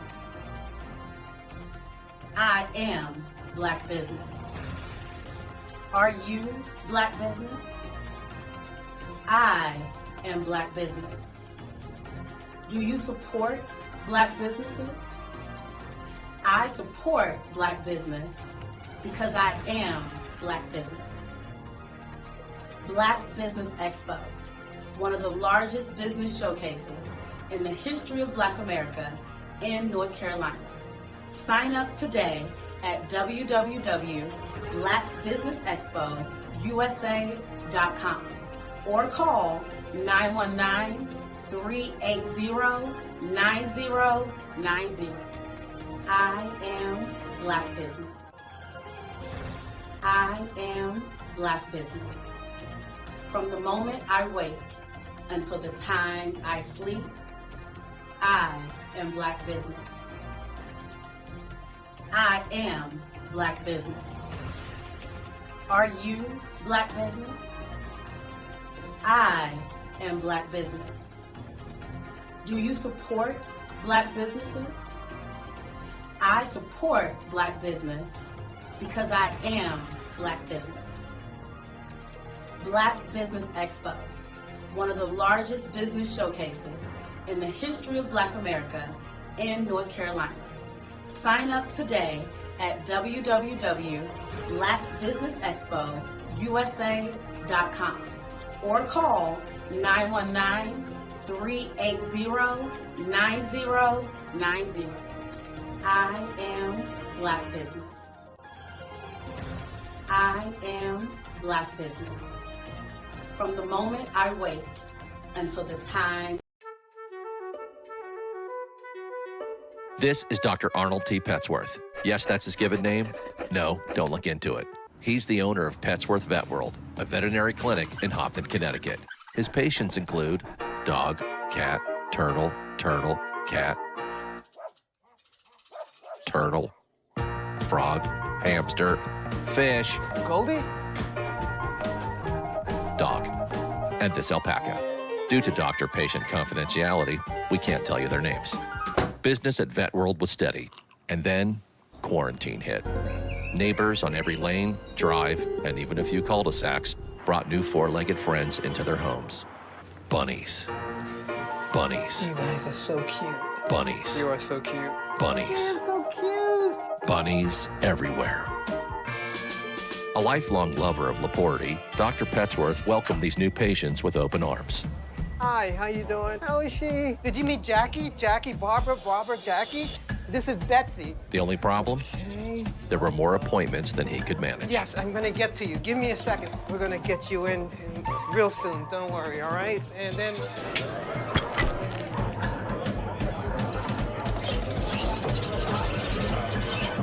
That's when Dr. Petsworth turned to his American Express business card, which offers flexible spending limits that adapt with his business. He decided to hire a new assistant, Julio, who's actually more of a bird guy. But that's just between us. And with the power to make big purchases in his hands, he used his card to furnish a new exam room with extra tail space. Together, Dr. Petsworth, Julio, and American Express Business made sure all the pets of Hompton got the love and care they deserved. All right, Julio, man, that was great, man. And everyone was happy, especially these guys. Get the card built for business by American Express. What if you could build your own city? A place where every child can find nurturing people to help them achieve their full potential. A place where every adult can access job training support, where health education is abundant, where social justice ruled the land. A place without limitations. Welcome. You have arrived at STEM City, USA. It is what every city should be. A safe and trusted community where you find people and resources to help you become everything you are and beyond. STEM City is unlike anything you have ever experienced. It is a digital twin of the world around you, only better. STEM City is about energy and soul renewal. It is more than a digital world. You can almost feel the power of live cultural events, music, and theater. STEM City promises a better future for children with caring mentors and hands-on activities with dedicated tutors to support our youth. STEM City is your passport to a healthy lifestyle with weekly events addressing our community's many issues. STEM City is your financial well-being with helpful information on wealth management, career advancement, job training, and so much more. STEM City is the community you deserve. It is the city where your dreams can come true. STEM City USA, a place in the sky that is accessible to all who reach for the stars.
Five-Star BDM, Brand Development Masters, is a professional consulting and advisory group keenly focused on business development services for the small to mid-sized business and entrepreneurs. Although every business is unique, they often share business development challenges that can be addressed through smart branding. Services include process improvement and operations, digital strategy and transformation, business intelligence, digital marketing, and personal branding. Our business and personal branding company has helped a number of professionals and organizations to optimize and grow. This results in more business, more opportunities, better reach, positive outcomes. Visit www.5starbdm.com today to learn more.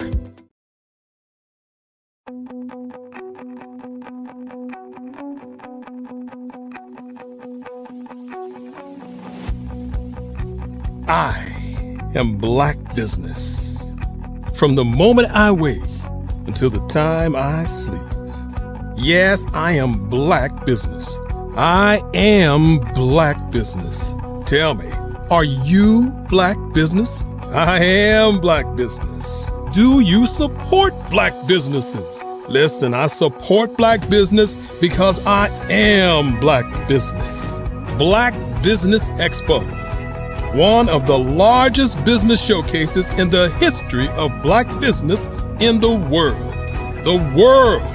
Sign up today at www.blackbusinessexpousa.com or call 919-308-9090. I am Black business.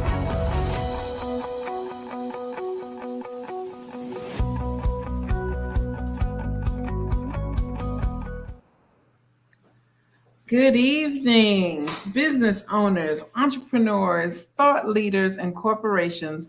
Welcome to the Black Business Network. My name is Aida Correa Jackson, and I am your business moderator for this evening on the Black Business Network. The Black Business Network is a 24-hour business network showcasing Black businesses, business owners, entrepreneurs, and thought leaders worldwide. We have speakers from North Carolina, London, Singapore, Africa, Japan, and cities all over the United States. The Black Business Network is a global community sharing its business knowledge to empower, inspire, and educate businesses about business. This evening, our next speakers are going to be Dr. Latanya L. Small and Karen Johnson. So Dr. Latanya Small is the founder and CEO of LT Empowerment Incorporated, a consulting company with the mission of empowering women to live life with possibilities, power, and purpose. She offers facilitated learning and strategic development through customized services, workshops, coaching, and motivational speaking. LT Empowerment adds value to its clients by unpacking the root, reward, and relational impact of decisions and actions derived or planned, and transforms them to viable outcomes that render performance excellence and financial gains. Dr. Small has over 34 years of experience working with the federal government and private and nonprofit organizations. Karen Johnson attended the University of Southern Mississippi. She transferred after a year to Mississippi University for Women in Columbus, where she graduated with a Bachelor of Science in Family Studies with an emphasis in child development. She obtained her Master's of Counseling from the University of Phoenix. She holds a certification in counseling military families from Regis University in Colorado Springs. She's currently pursuing her PhD in psychology from North Central University, as well as she is currently enrolled in Air Command Staff College through Arizona State Air Force PME. She is also currently a GS-13 career broadener at the Pentagon in Washington, D.C.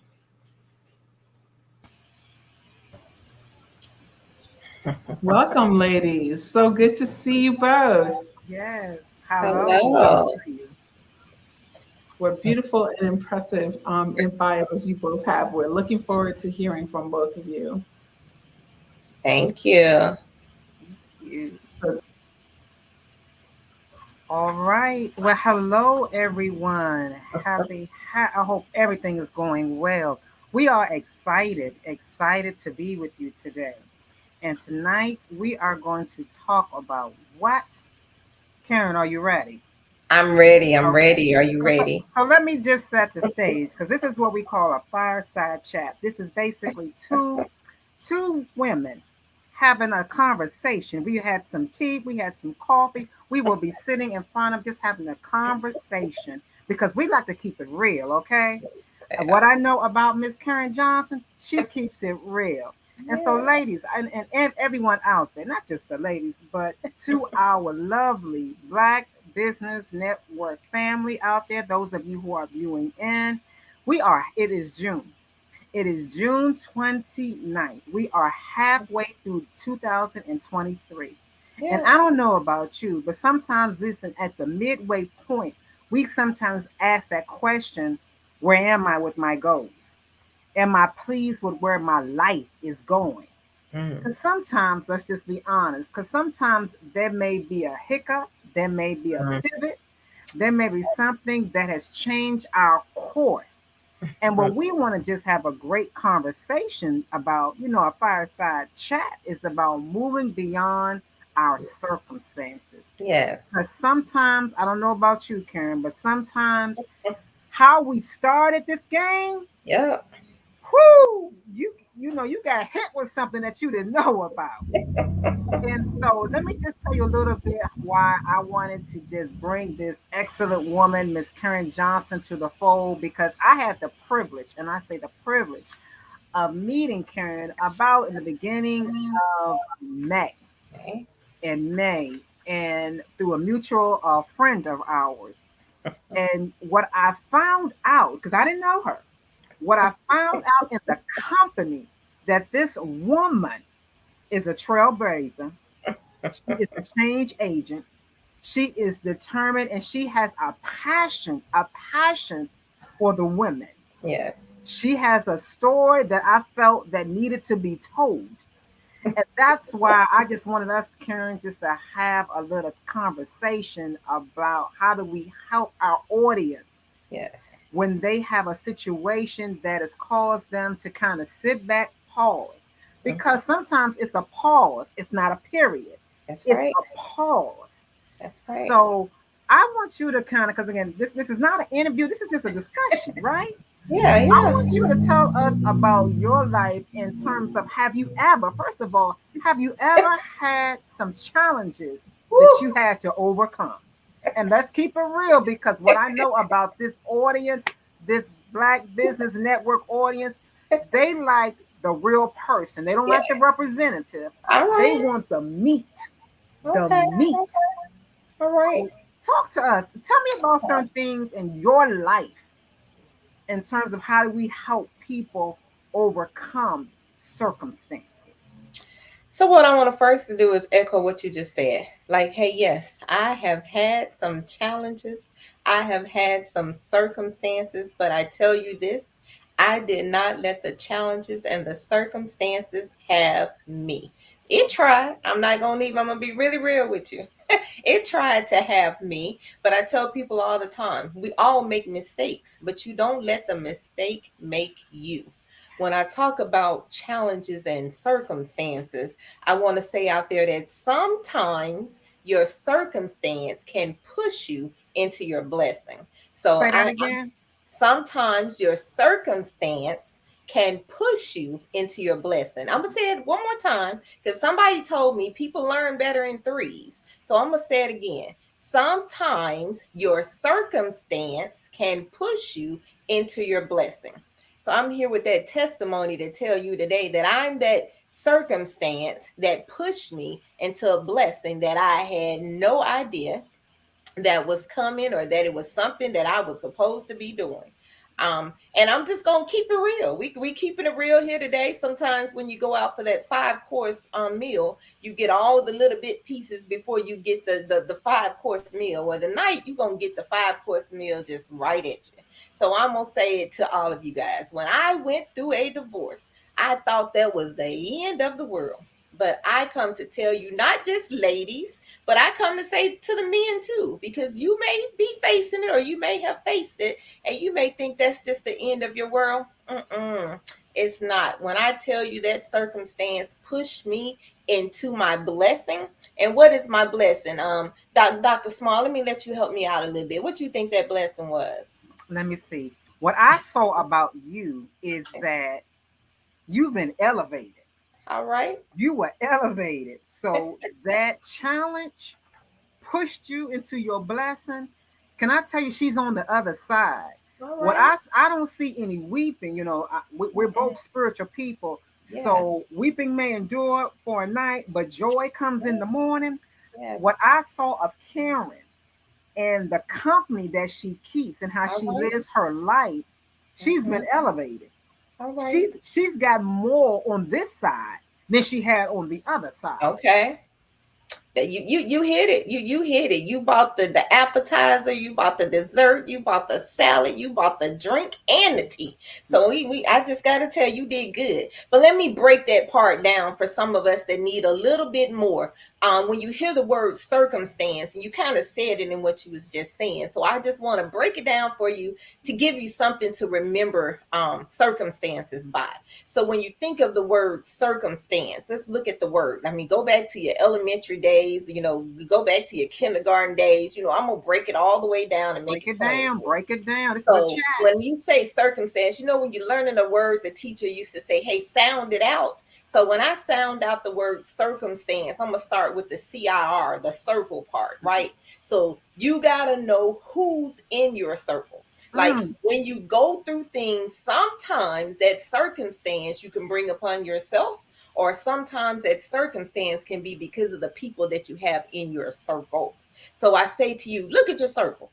Yeah. If you are the most successful Black business owner in your circle, who's motivating you to go higher? I'm going to pause there for just a little moment and let you just think about it. Then look at your circle. And if you are in a circle of people where they at the same point that they was at 10 years ago, they still living in the same place that they was living, paying rent 10 years ago. They still doing what they doing, but nothing has changed in 10, 15, 20 years. What's motivating you to stay in that circle? Sometimes you just got to look at it. And then as you move on in your circumstances, then you come to the part of calm.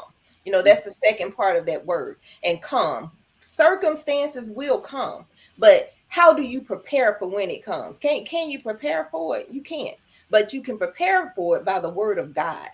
When you walk in faith, walking in high expectations for what God has for you, when those circumstances come, and they gonna come, and you gonna make mistakes, but you do not let the mistake make you. So you pick up, you shake it off, you get your testimony ready when you pass that test, and you keep on moving. Now you done came to the end of circumstance. When you've done all you can do, and there's nothing else you can do, you just stand. In the midst of you standing, I don't mean you stand there weeping. I don't mean you stand there crying. I don't mean you stand there just having a pity party. I mean you stand shouting, praising, doing whatever you got to do to stomp the devil out, because he think he has you. So I say that to you, when that circumstance hit me, all I knew to do and all God kept telling me to do was pray. And that is exactly what I did. And now I don't sit on it. So out of what I thought was a bad situation, pushed me into a blessing here 9.5 years later. I can say to you that I have a all ladies prayer call. And men, I'm not prejudiced. We all love us men.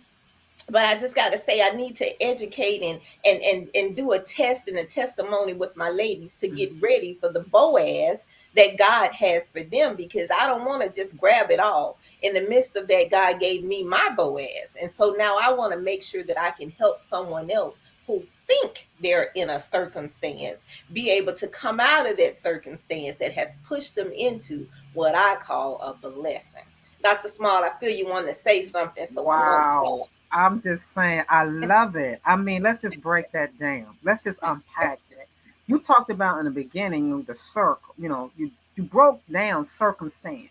Yes. The beginning, your circle. And I'm a firm believer. Who's in your circle? Yes. And I always said that, like you said, if you're the smallest one in your circle, you need a better circle. Yeah. You need a better circle. Yeah. And you can tell a person, let's just be real. You can tell a person, I tell my daughter, I can tell a person by the company you keep. All right. By the company because your friends are going to tell me a little bit more about you. That's right. So we always have to watch our circle. And we don't and growing up, you kind of knew that because the elders would tell you that. But it's our duty right now to impart that on the next generation. There you go. And then when you talked about the come, that things will come. Yes. Trials will come. We can't get around it. And that's so true. So it's just the being prepared. It's not that it's not that if, it's when. Yeah, that's It's right. when, because they're going to come. When, I've always heard you're either in a storm, you're either in a storm, going through a storm, or you're out of a storm. It's one of those three. It's just a battle rhythm in terms of where you are. And then the last part, when you said to just stand, Yes. just stand, just stand flat footed and just be ready. Don't let this is not going to defeat me. Because what I love about what you were saying and what I've come to the things when I think about circumstances, a lot of times, and we really don't understand that, and it takes a little maturity in it, is that it's not about us. That's right. When we're going through the battle, we take it personal. Oh, it's about me, my life. But when we come on the other side, this was not about you, what you were going through. It was about you standing for others. Yes. It was about you standing in the gap for others to show them you too can make it through. Yes. You too can make it through.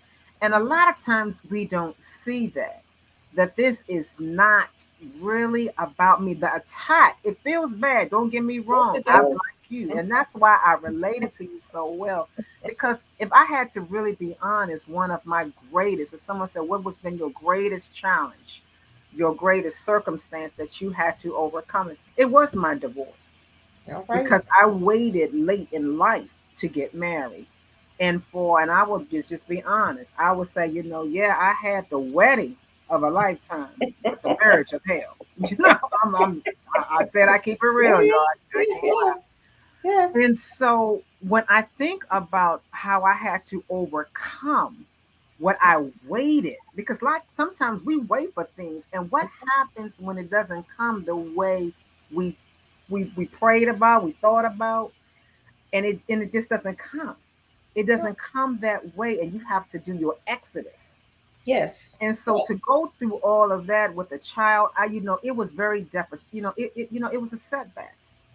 But a setback is a setup. Set up. All right. That's a setup. And it's all about. Now I haven't got my Boaz, but you know what? I'm getting ready because you get ready. My mentor has said, and that's another session that we'll do later, is that in order for you to have your next, which is your best, you gotta have room.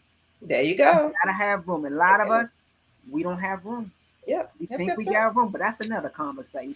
Yeah. But I just want to ask you this in terms of when we think about our challenges and we think about that. And you kind of mentioned it about when you broke down circumstances. But what would you tell the younger Karen? What would you say? Okay, I see the cloud. Like, I don't know. I'm in South Carolina today. But I know that on the East Coast, we've been having some weather delays. Okay. There's been some weather because I had to fly out a couple of nights and it took us 4 hours. Okay. For us to finally leave the airport.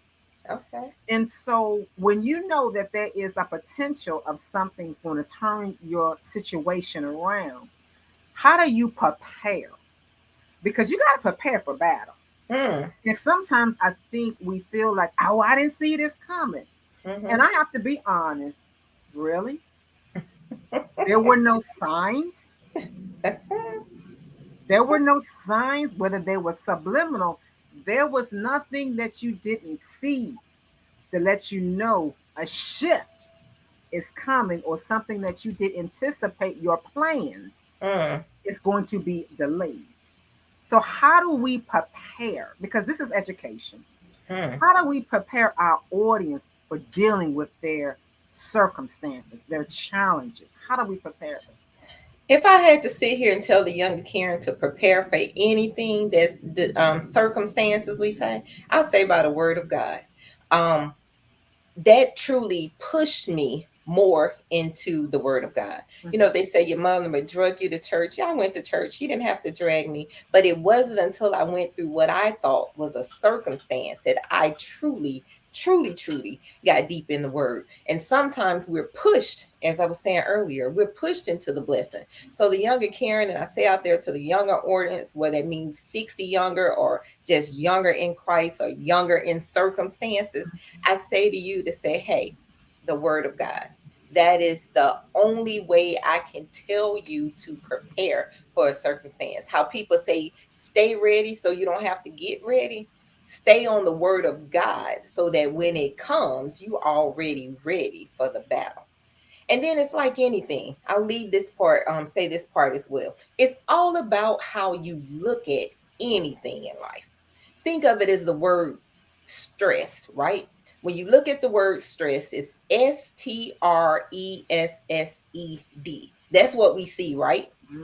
And stress is a thing where like, oh, I'm stressed out. This circumstance has got me, stressed out. You know, I'm stressing. I'm guilty of it too. You know, I do it too.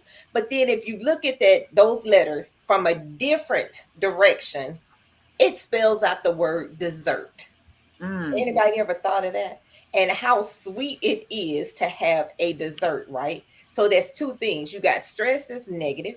You got dessert that's sweet and soothing. So it's the same thing with a circumstance. It's all about how you perceive it, how you allow it to get inside of you, and what you decide to do with it. So you can make it stress or you can make it sweet and a dessert. I like that. I like that.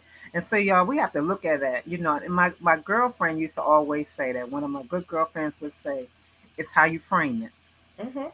It's really how you frame it. Is the glass half empty or it's half full?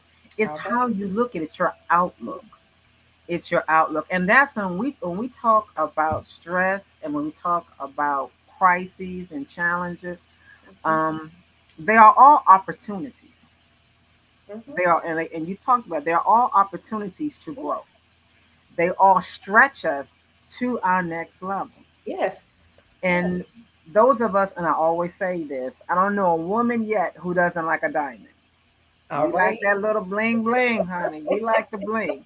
And even men, y'all, you know, I've seen them bling. And so a diamond has to go through the fire. That's right. It has to go through that purification. And when you go through that fire, those things that need to be released, that's when it happens.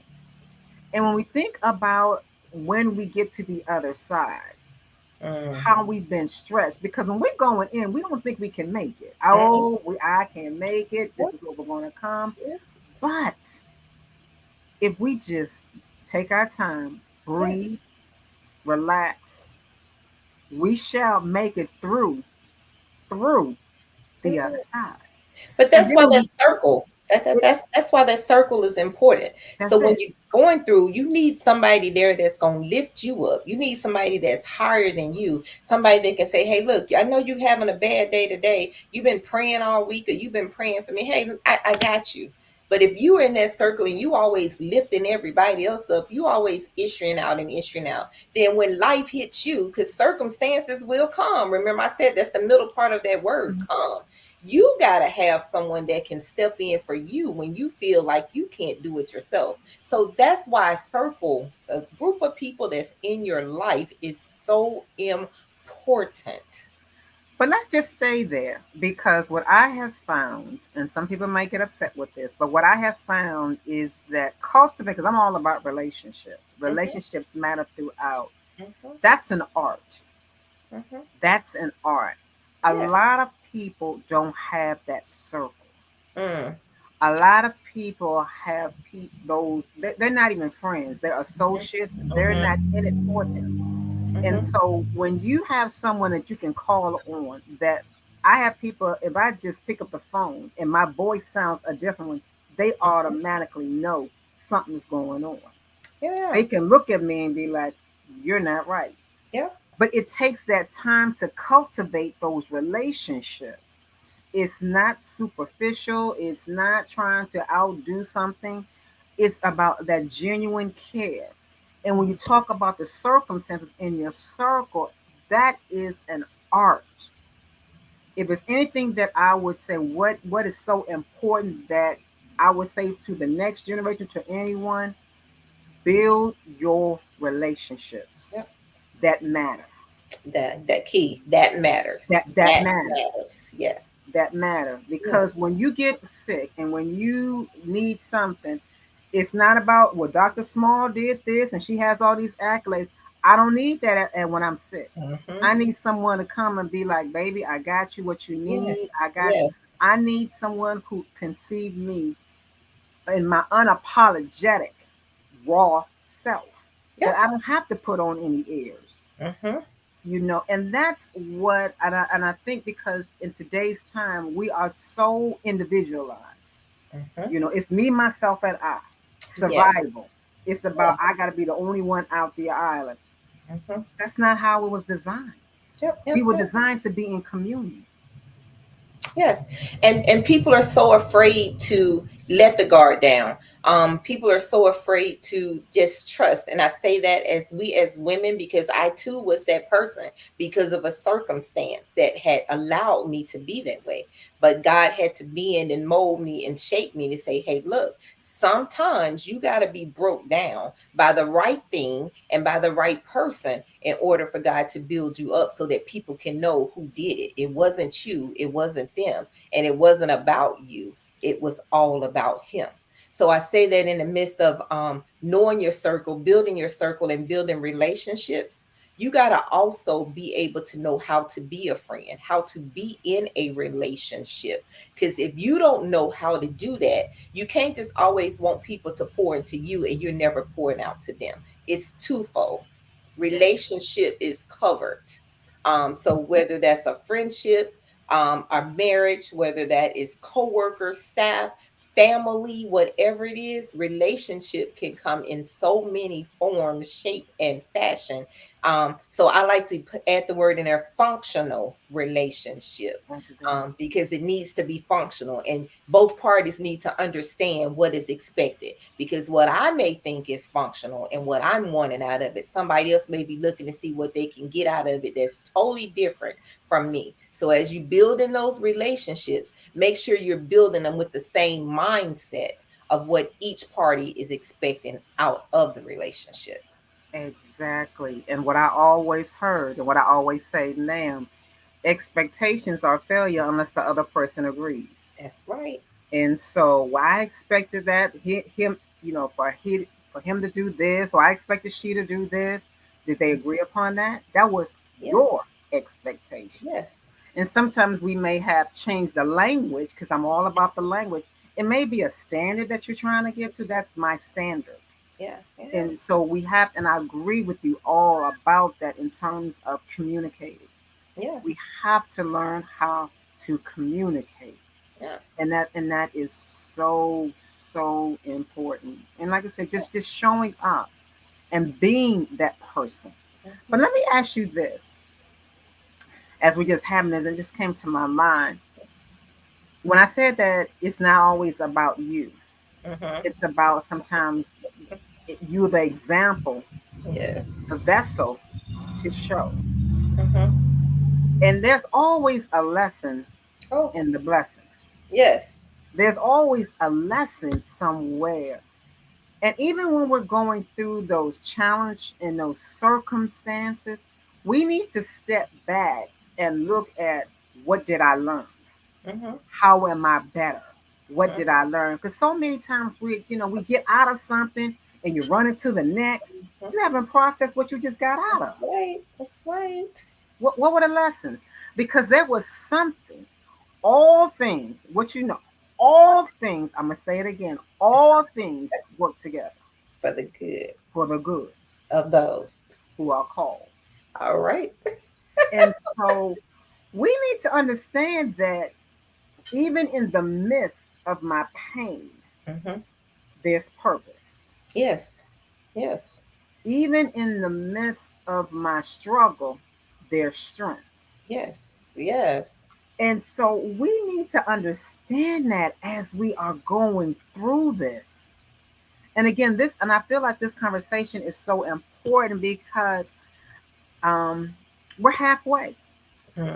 We are halfway through the year, and for some of us, it's a wake up call because you're getting ready to think about, well, where am I? I said I was going to do this. This is not going the way I want it to be. Okay, you're in your locker room. It's the time out to really reassess, reevaluate, get in position, plan it out so you can have that purpose. Okay. And so that's what we're talking about in terms of looking at things. And I could have said challenges and crisis, but again, I like that circumstances because life is going to happen. Life is made with transition. It is. You're going to have it. And that's why the end part stands when I say stand. So in the midst of standing, I said, hey, don't cry, don't do this. When you're standing, you gotta just think. You know what? Sometimes you just gotta just stand there and say, Lord, here I am, use me. Think about, hey, what did I do? Where did I go wrong? Or what am I supposed to learn from this? Or this is not about me. I hear people say all the time, use me. Do we truly want him to use us? I mean, are we truly ready to be used? Because when I tell you when the circumstance hit me, I'm just going to be honest. We're keeping it real. I wasn't ready. I was not ready. And I'm like, Lord, what you doing? Like, what is this about? And I didn't see it coming. I heard you say earlier, like, hey, I did not see it coming. It was just like a boom. And as I prayed and got into the word, God revealed to me, hey, that wasn't about you. Like I didn't join that anyway. That wasn't me. That was what you wanted. So sometimes we can rush into situations, and that's why I say circumstances can sometimes push you into your blessing. Because what I thought was the end of the world turned out to be one of the best things that could have happened. Exactly. So you just really got to look at it, and are you ready? And why in the midst of it, just stand and hear what it is he's wanting and telling you to do, and be obedient. That's the key. You've got to be obedient. And you said something because just like you, when you are in a situation that you are not at fault, okay? You are not at fault. You've done everything, and you're asking, why is this happening? Like you said, you just stand. And even when we go in a situation that was not our design and was not our purpose, continue to stand. And as our Father is very faithful, there's an exodus. There is an exodus. Trust and believe. But if you wait, because when it's your time to go, whether it's and I'm not saying, please, I'm not saying that just leave, divorce and stuff like that, because I believe in marriage. Marriage was the first thing that God did. All right. Before he did the church, he did that. So I strongly believe in that union. But whenever you are in a situation that is not healthy, safe, and purposeful, and like you said, functional, there is an exodus strategy. And I do believe that when you tune up to your divine, to your heavenly divine, when you tune up, not my will, but when you tune up, everything will work itself out for you, for your next, your elevation, and all of that. And it's going to be something that's going to blow your mind. And it did. Blow your mind. But again, so many times we get anxious. And let's keep it real.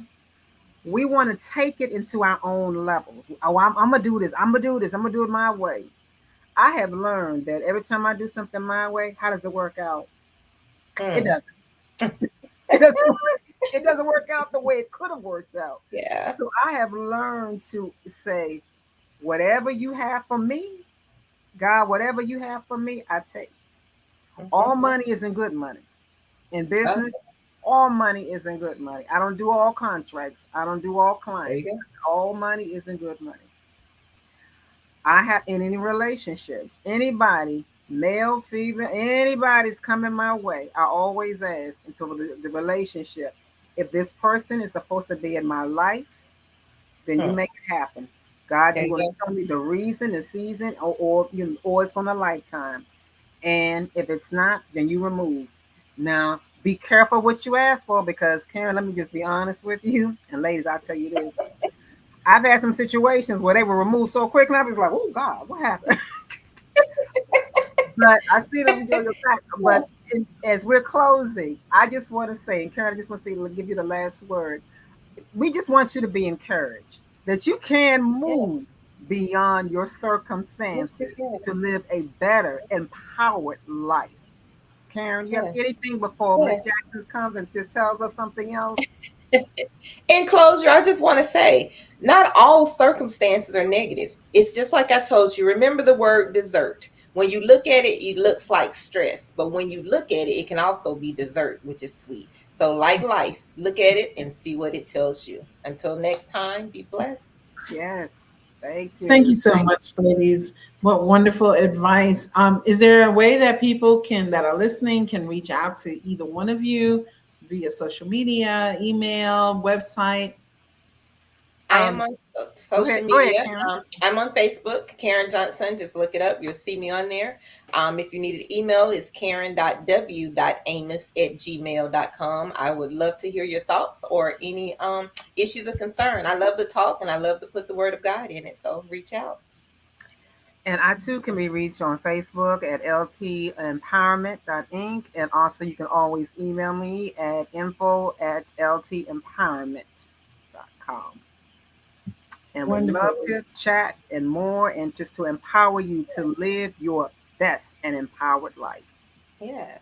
That is wonderful. Thank you so much, ladies. Thank you for being a great example that genius is common, and we'll see you on the other side. Thank you. So the Black Business Expo's mission is to raise funds for high school seniors going to college or K through 12 entrepreneurs. This expo is a fundraiser for students. So you may want to go to www.blackbusinessexpousa.com to donate to the scholarship fund, or to use this Cash App. You can just do the $, and it's B like boy, X like X-ray USA. That's B like boy, X like X-ray USA to send money via Cash App. Our goal is to give laptops and up to $5,000 to 10 students, and students can register online at the same website at www.blackbusinessexpousa.com. Every dollar counts, so we want to remind you to donate to the scholarship fund. We want to thank our Black Business Expo USA sponsors for June 2023. NC 100, Moody Capital Partners, Suede Soul, Lotus Reach Coaching and Training, Carolina, Virginia Minority Supplier Development Council, Step Management, BHS and Associates, Margie McLean Foundation, Inc., Genius is Common, Earth Essentials, Mullane Cheney Global, Executive Women's Success Institute, The Quality Coaching Company, Superwoman Business Services, Creative Force Studios, Lee Entertainment, Artistic App Design, and Black Business Expo USA. Genius is common, and I'll see you on the other side.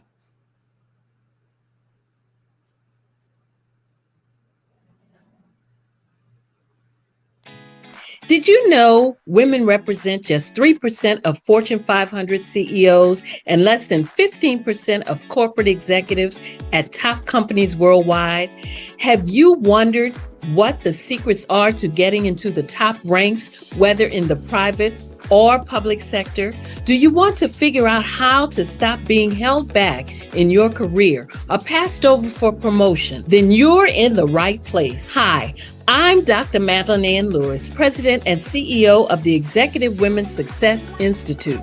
I have decades of experience in the military, the federal government, and corporate America, and my mission is to help women succeed and tap into their full potential. I want to reach 1 million plus women around the world to become the leaders they are meant to be. So if you want to move into a management or executive level position, or maybe you are a female veteran transitioning out of the military into business entrepreneurship, then reach out to the Executive Women's Success Institute at 301-693-3284. Let us get you on the fast track to success.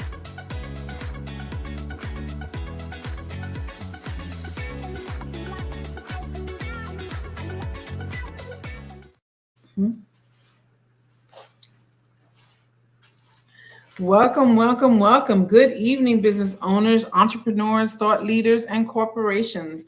Welcome to the Black Business Network. My name is Aida Correa Jackson, and I am your business moderator for this evening on the Black Business Network. The Black Business Network is a 24-hour business network showcasing Black businesses, Black business owners, entrepreneurs, and thought leaders worldwide. We have speakers from North Carolina, London, Singapore, Africa, Japan, and cities all over the United States. The Black Business Network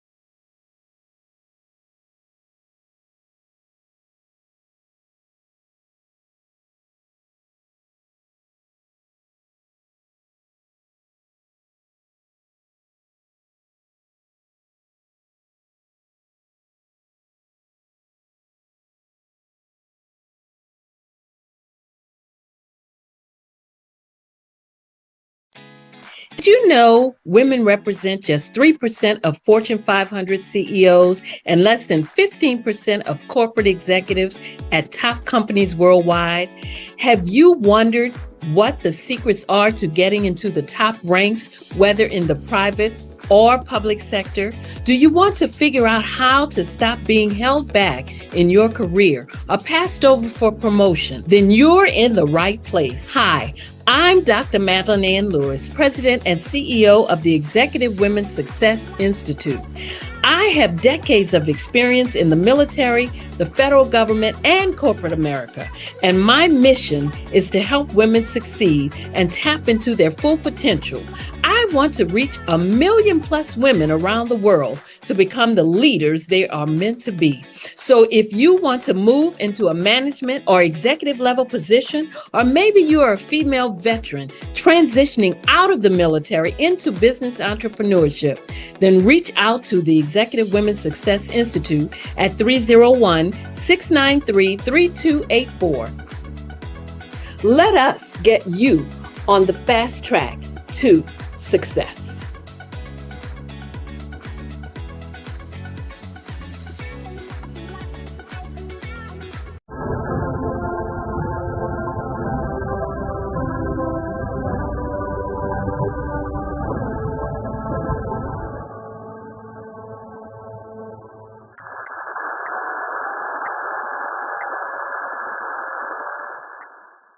You see the career opportunity.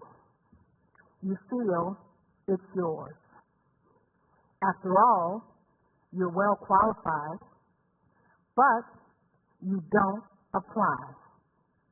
You feel stuck and can't move forward in your career. I've learned as a 10-year career strategist, we must learn how to show up. To show up, we will rise up. We have an amazing resource on this planet. A resource with tremendous potential. That resource is us, women. far too many of us, when we want to rise up and advance in our careers, we hit an invisible barrier. It's called the glass ceiling. And when we do make it through the glass ceiling, chances are we're more closely scrutinized than men. As women, we face more barriers to promotions in many organizations. However, I've discovered the biggest barrier, believe it or not, is ourselves. As women, we often hold ourselves back.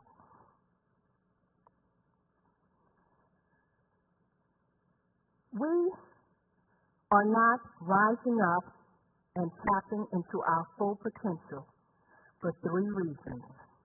The first is a lack of confidence in our abilities. As women, we hold ourselves back when we make career decisions based on what ifs. We listen to that little voice in our heads that says, what if I'm not good enough? What if I don't have what it takes? What if I fail? An article in the Harvard Business Review says, men will apply for a position when they meet only 60% of the requirements. Good for them. But what do? We will only apply if we feel we can meet 100% of the requirements.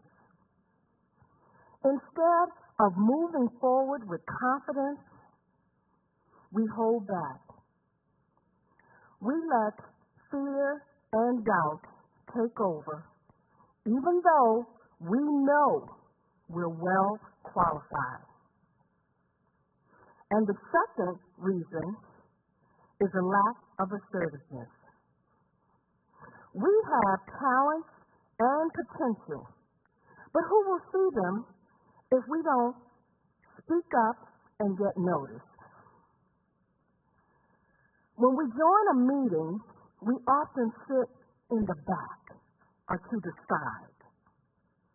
When we could assert ourselves, we don't. We shrink back.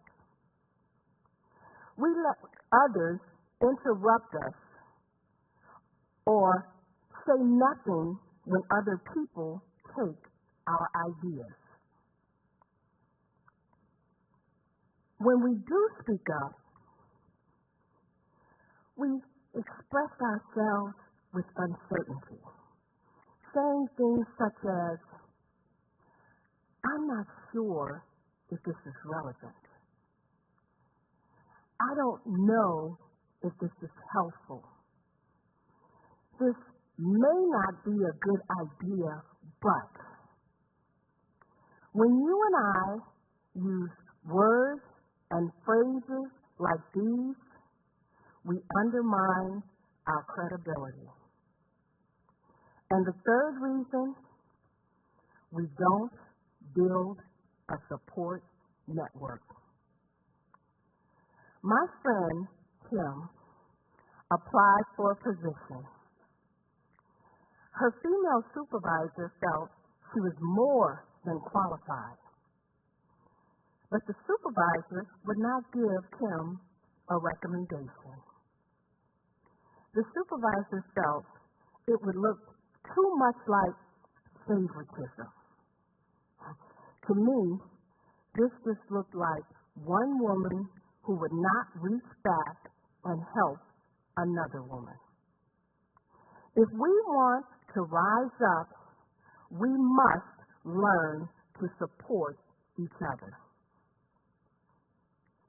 We need to show up to rise up.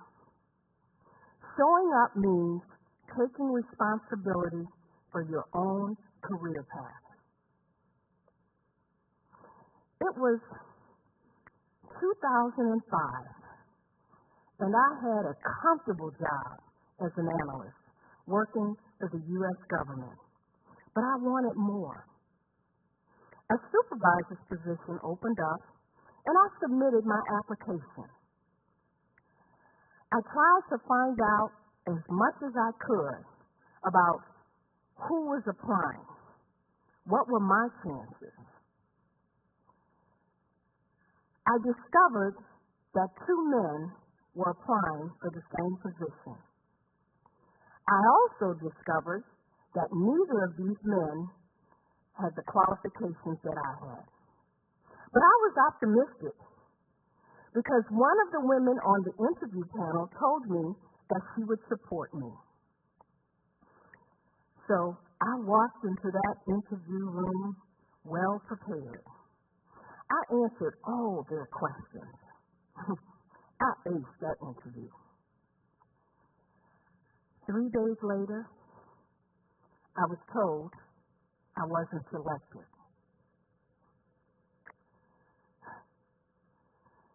Not only did they select the least qualified one, they selected someone who didn't even belong to the organization. I was shocked. I was hurt. I was angry. I thought, how could this be? It was like a slap in my face. I deserved that job. I thought, maybe I should just look for a job somewhere else. But I was in an exercise class, and it hit me. I'm not a quitter. I have never given up. I deserve this job. I'm good at what I do. At that moment, I realized that if I wanted to rise up, I needed to show up. We need to show up to rise up. Showing up means taking responsibility for your own career path. And then it happened. The man they hired quit. And the manager asked me, the more qualified one, to step into that position. I did. I showed up and I rose up in my career. Having worked with hundreds of women over the years,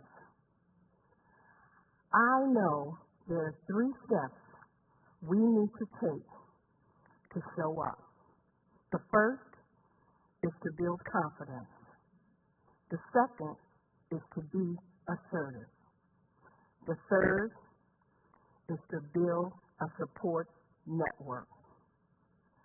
When we follow this 3-step process, we will show up to rise up.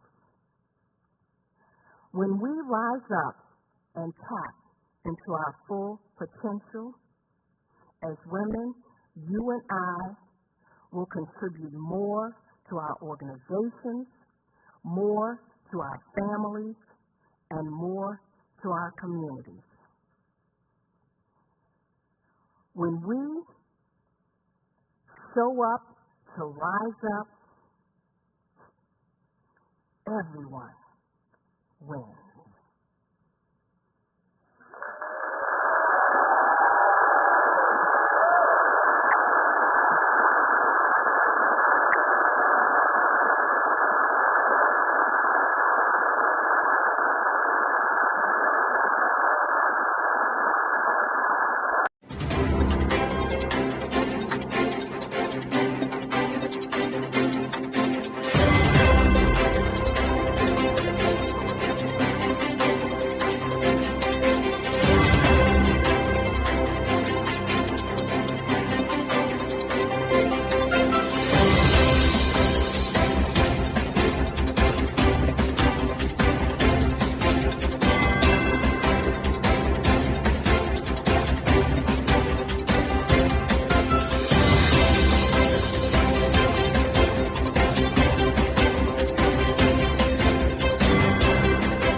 Dr. Eric Kelly III and a host of phenomenal speakers from all around the globe for this 7-day virtual event that you don't want to miss.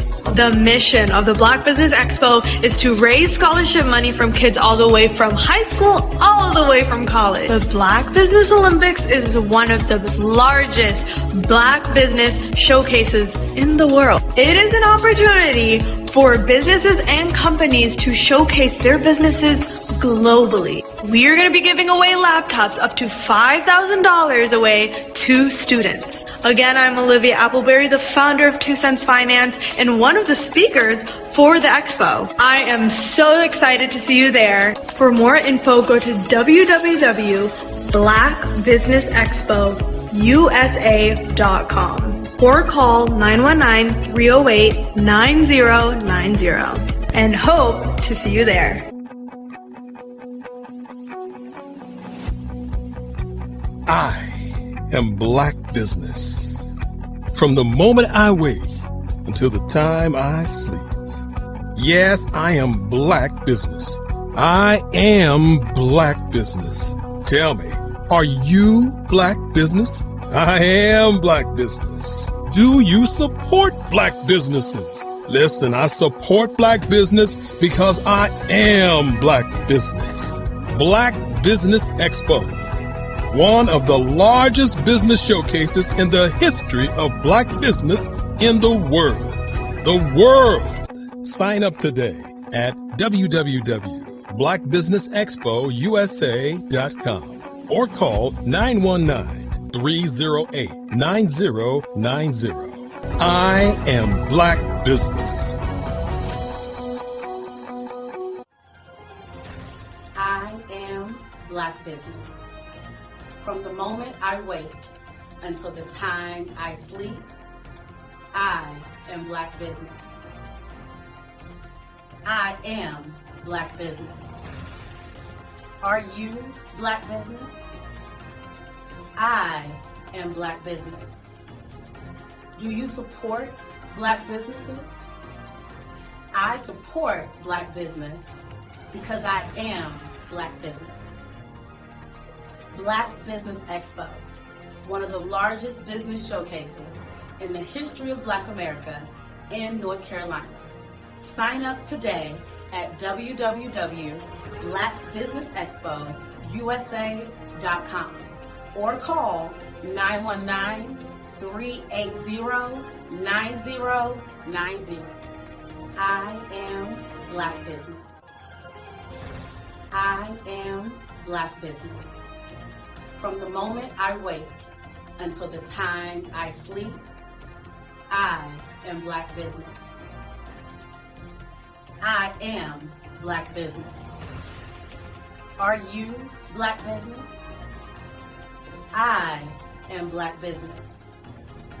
Do you support Black businesses? I support Black business because I am Black business. Black Business Expo, one of the largest business showcases in the history of Black America in North Carolina. Sign up today at www.blackbusinessexpousa.com or call 919-380-9090. I am Black business. I am Black business. From the moment I wake until the time I sleep, I am Black business.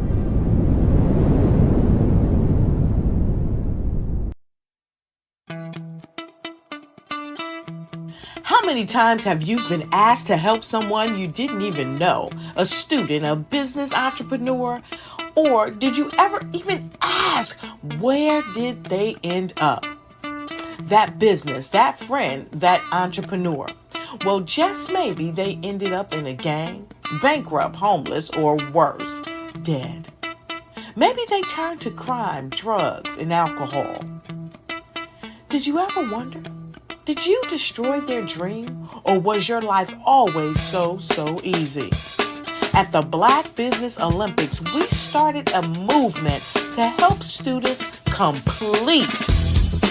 Give them hope and foster success. Help them to leave their dreams of providing laptops, computers, and up to $5,000 in scholarship funds. Today, we ask you to help a student, a business owner, or an entrepreneur to realize their dream by sponsoring them, supporting them, and buying from them. Consider this. With $1.6 trillion in our Black community, we only ask for a small donation for our students, our businesses, and our entrepreneurs. And you can change a life today. So I ask you, what are you going to do? Sit on the sideline and watch our students in high school be leaders, miss out on their dream from lack of resources? Or are you going to donate to the movement and change their future and yours as well?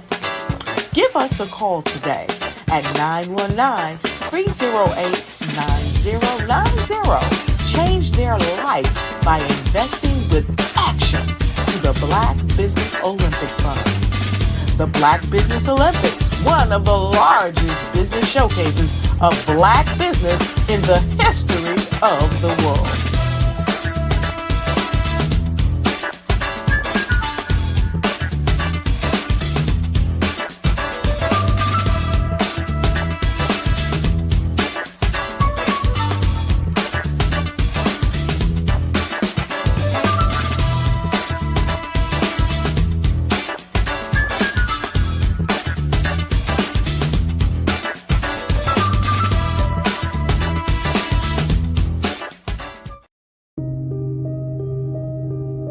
The Black Business Expo is changing my life. This year, they are giving away laptops and even $5,000 in cash to students just like me. I'm Alexis, and I want to go to college to fulfill my dream of becoming an entrepreneur. Help the Black Business Expo going to www.blackbusinessexpousa.com and also becoming a vendor, a sponsor, or donating.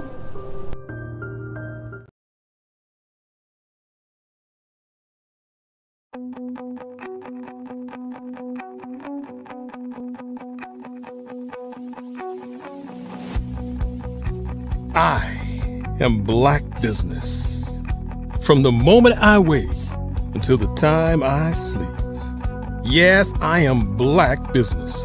I am Black business. Tell me, are you Black business? I am Black business. Do you support Black businesses? Listen, I support Black business because I am Black business. Black Business Expo, one of the largest business showcases in the history of Black business in the world. The world! Sign up today at www.blackbusinessexpousa.com or call 919-308-9090. I am Black business.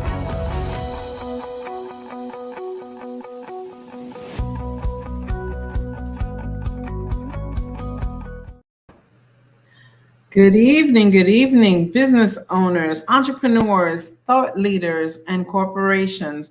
Welcome to the Black Business Network. My name is Aida Correa Jackson, and I am your business moderator for this evening on the Black Business Network. The Black Business Network is a 24-hour business network showcasing Black businesses, business owners, entrepreneurs, and thought leaders worldwide. We have speakers from North Carolina, London, Singapore, Africa, Japan, and cities all over the United States. The Black Business Network is a global community sharing its business knowledge to empower, inspire, and educate businesses about business. Our next speaker is Dr. Madeline Ann Lewis. Executive Women's Success Institute is her company, and Dr. Madeline Ann Lewis is the president and CEO of the Executive Women's Success Institute, an international TEDx speaker, an international best-selling author, and the creator of the online course, Crack the Career Code, Unlock the Amazing Power Within to Lead with Confidence, Charisma, and Credibility. She is the host of the Successful Women Radio TV show, career strategist, trainer, and a business consultant. I present to you Dr. Madeline Ann Lewis. Well, hello there. Hello, welcome, welcome. We're so glad to see you. I'm going to let you take the stage. Just remember, genius is common, and I will see you on the other side. Thank you. Wow. It's always my pleasure and an honor to have the opportunity to be on this platform. And it gives me so much pleasure because I see so many Black sisters and brothers sharing, giving, and just being all that they can be as business owners, business leaders, thought leaders. So before I get started, I have to, I just can't say anything else until I thank Dr. Eric Kelly III for bringing me into such an awesome platform and having this incredible vision. I mean, this is, in case you don't know, this is a noteworthy occasion, and it is worthy of just taking a moment to thank him for putting it together, for being the vessel behind the Black Business Olympics.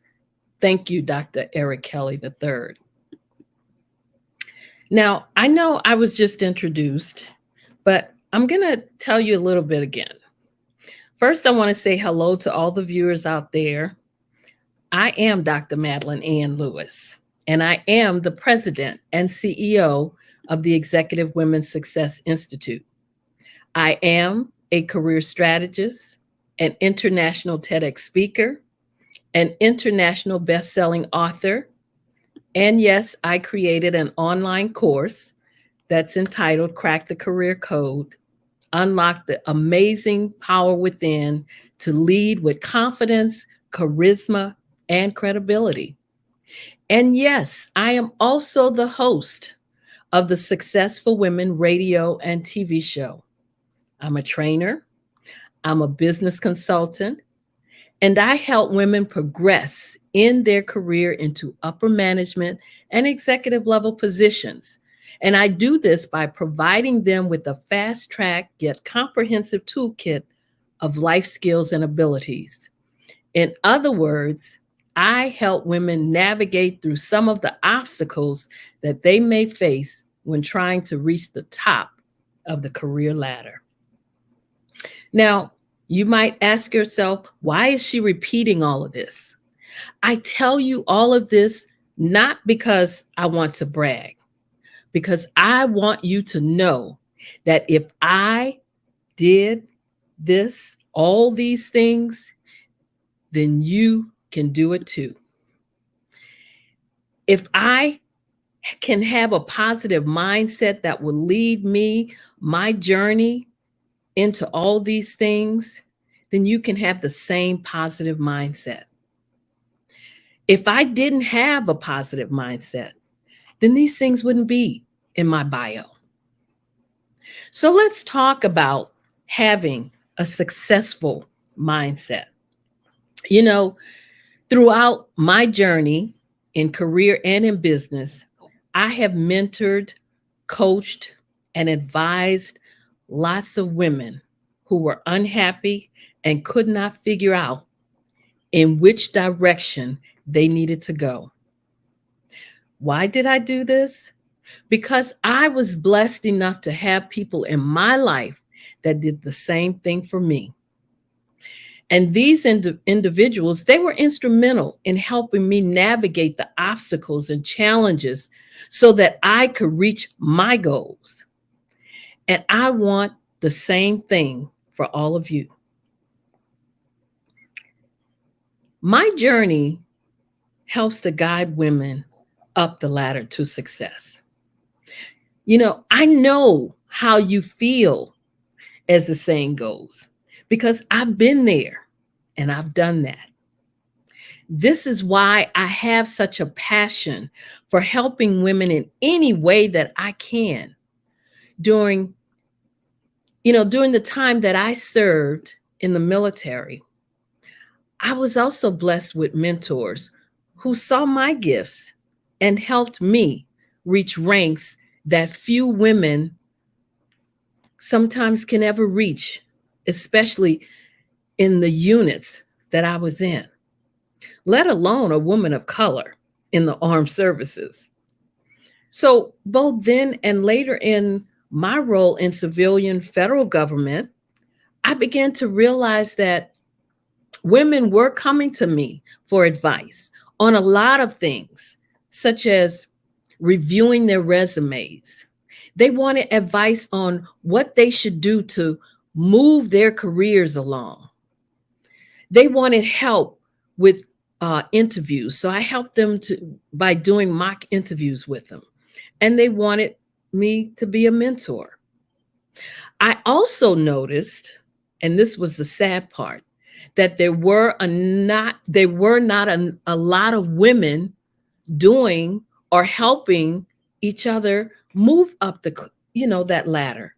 They either would not take the time or they did not have the willingness to share their knowledge with other women behind them on the journey to success.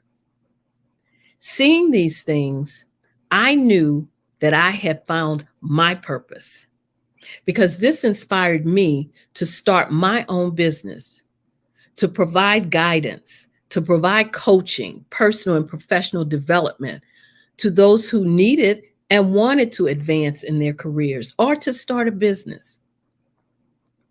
It has also inspired me, of course, to write books, to write articles, to provide training, coaching, and tips and videos that also help women with some of the questions that they may need answers to.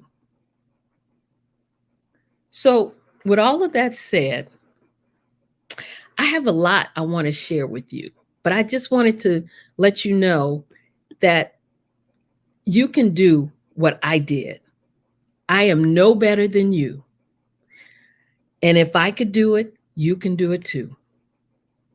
So I'm going to start by having each of you to consider these two questions.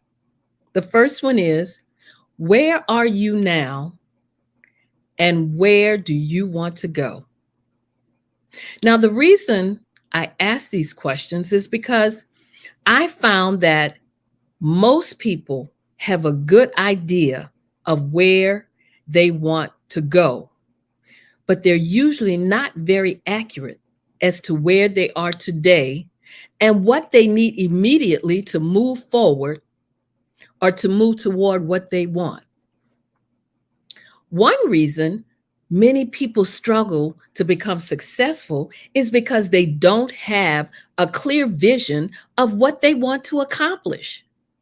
They may have a vague idea of the benefits they'd like to gain, like more money or a bigger house, a fancy car, but they have no idea what it will take or how they will achieve these things.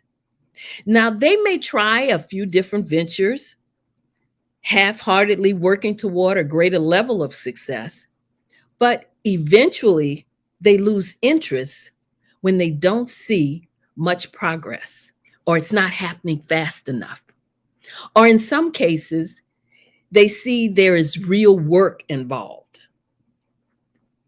Now, the problem may not be that they are incapable of reaching the level of success that they desire, but rather that they do not have a clear enough vision of what they want to accomplish.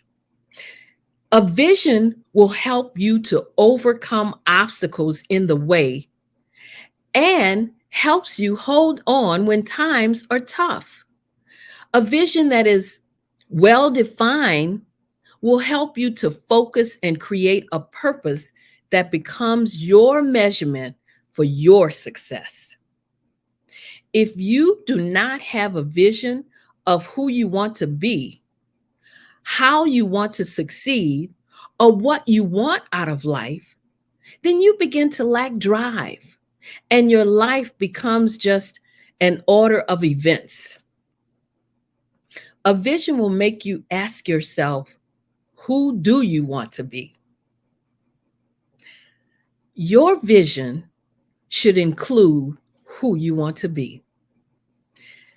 It is important to know clearly who you are right now to know who you want to become. This includes your habits, attitudes, and your points of view. If you are unclear about yourself, you will be unclear about your future. The destination of your vision should be emotional, physical, spiritual, and intellectual. So, here are some important things to remember when creating a vision. The first one is know exactly who you are, as I've said. The next is to brainstorm, imagine, and dream. Focus on things that give your life purpose and meaning. And do not put limits on your dreams. You know, people form their own concepts of what success is about in many ways. In an ideal world, we would all arrive at our definitions of success based on a clear understanding of ourselves as individuals and what it is that we want to get out of the many years that we will spend in the workplace or in the business world. However, the truth of the matter is that many of us find it very difficult to disentangle our own personal needs, motives, and values from the messages that we receive from other people about what we ought to want and what kind of success we should be seeking. As it turns out, for these people, the essential but missing ingredient in their planning was self-insight. They made their plans, they pursued their goals, but they never really had a good idea or a solid understanding of how their plans and goals fit their own personal objectives. They just assumed that they were doing the right things. But all the while, they never realized until it was too late that they were working with someone else's concept of success and not their own.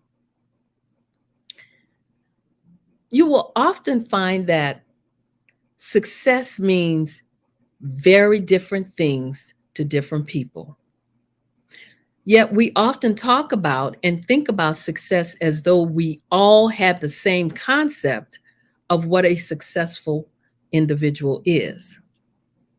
So let's talk about what is success. And I think, to put it simple, success means making the difference that only you can make. It means being appreciated and rewarded for being your true self each day. It means doing work that reflects your unique interests, talents, values, and gifts. With true success, the line between who you are and what you do disappears. Yes, success is scary because it involves change. Success can be intimidating and hard to handle. Success also involves more challenges and responsibilities. And that is threatening to a lot of people, including me sometimes, which is why many people fear success. But success is also a wonderful thing. We all feel great when we work at something and get the results we wanted. But here's the thing. Sometimes we succeed at producing our intended result, and sometimes we may fail. And that, believe it or not, is a fact of life for all of us. The problem is the reward for success is usually tangible, while the value of failure can be much harder to appreciate. Life is about learning what works and what doesn't. In the learning process, success and failure have equal value if we learn from them. The individuals that you saw during this week on the Black Business Olympics, they gave you pointers and tips for succeeding. They offered you options.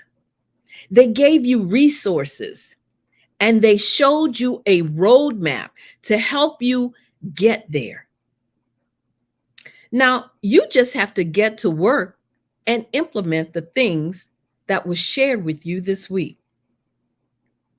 You also have to be mindful to not link your personal worth to the results you produce, and that you are a person, not an accomplishment.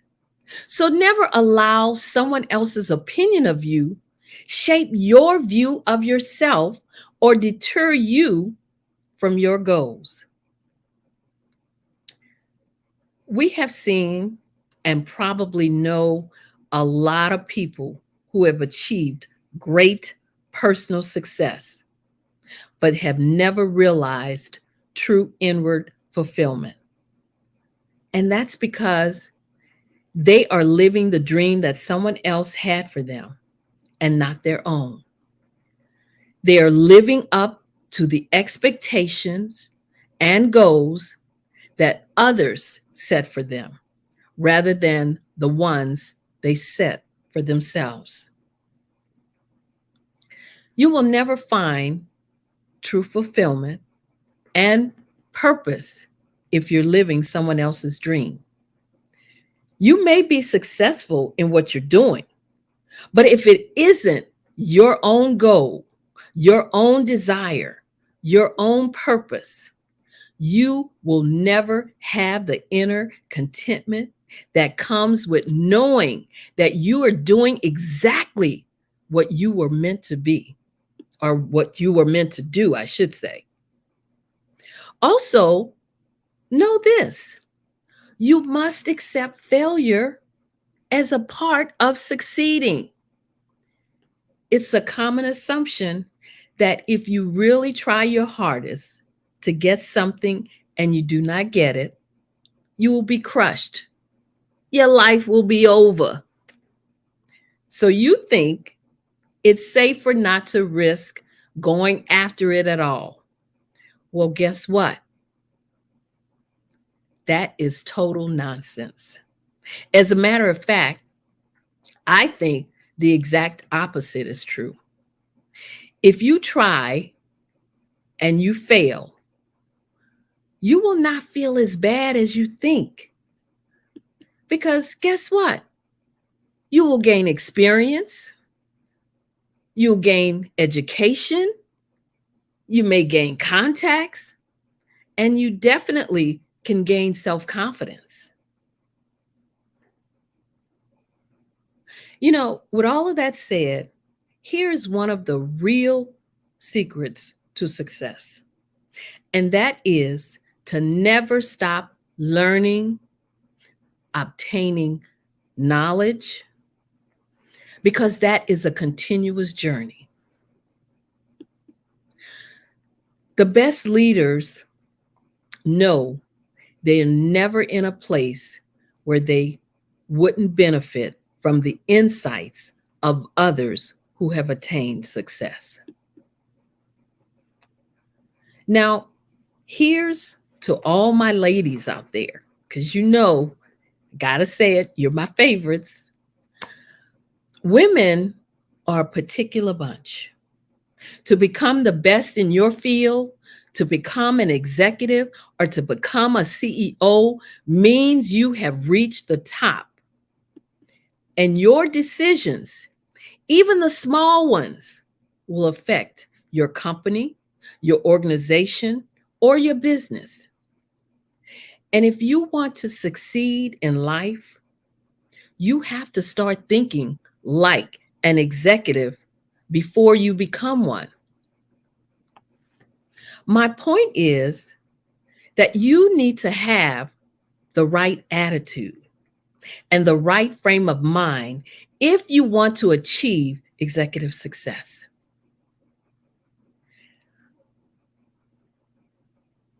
The right attitude and the right mindset means you have to be confident. You have to have persistence. You have to think big. You have to make continuous improvements. Make yourself better each day. You cannot be afraid to lead. You have to learn to be competitive. You must also remember honesty is the best policy, meaning your reputation counts for a lot. You also have to learn to work with people. So if your people skills are lacking or they're not good, you really have to work on them. Because at the top, you are always and you will always be required to have to deal with people. Think of it like being on a stage and the spotlight is on you. And finally, be positive. You will get more done with a positive outlook rather than a negative one. Positioning yourself for success starts by seeing yourself as a success.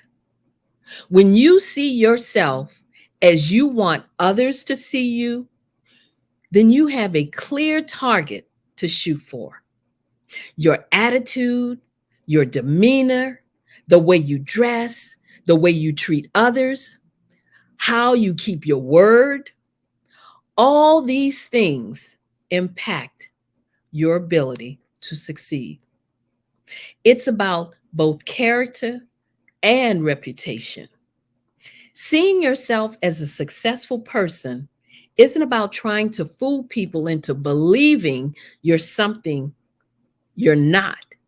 It's about developing the qualities and the characteristics of a successful person. One of the correct characteristics that I mentioned was attitude. Your attitude is always important. Attitude is, as they say, everything. Attitude is a way of thinking or being. It's how you react to what you believe to be true.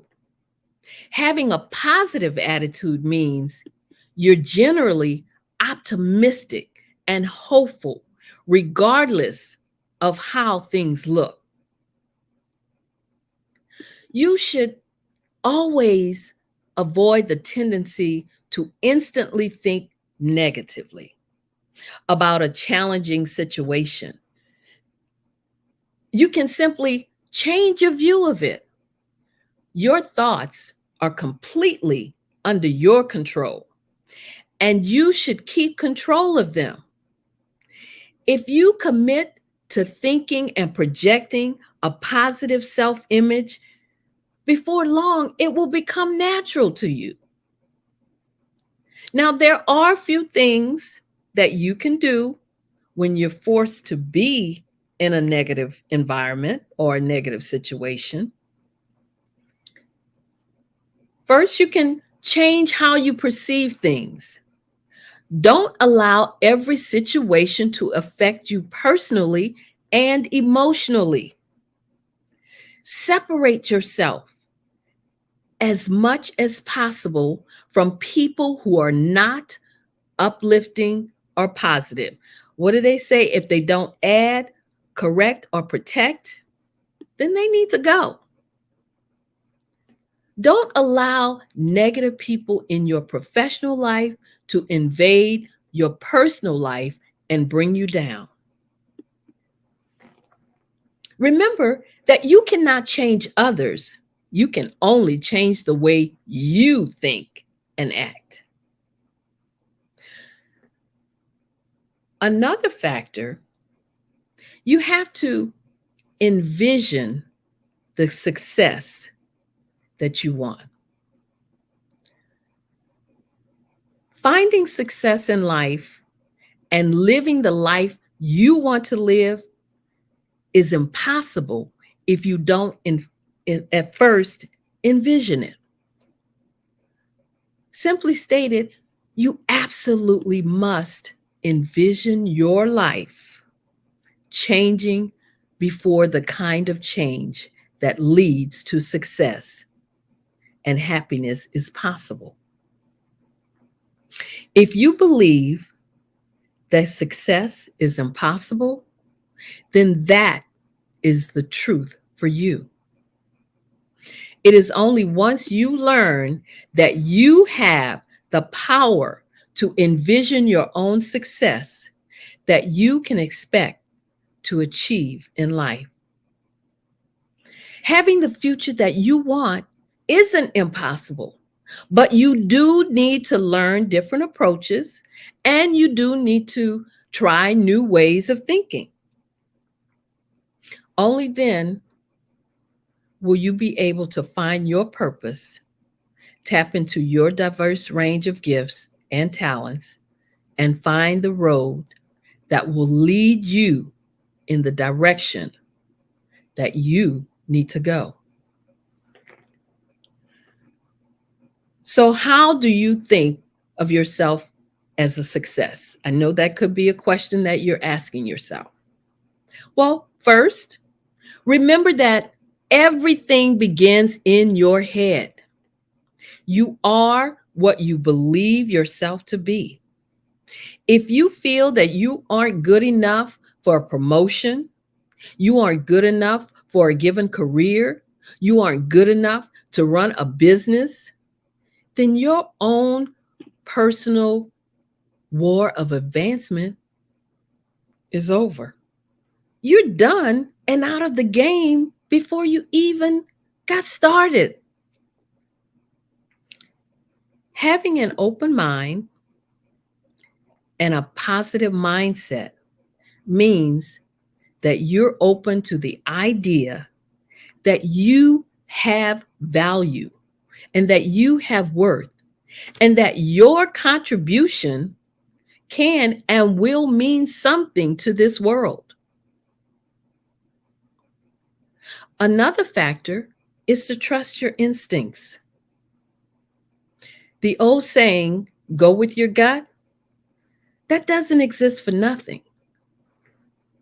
You can ask any successful professional or entrepreneur, and they will tell you that on many occasions, they've made business decisions based solely upon a gut instinct. Now, that's not to say that seeking the advice of others isn't always a good idea, but listen to that still small voice inside of you.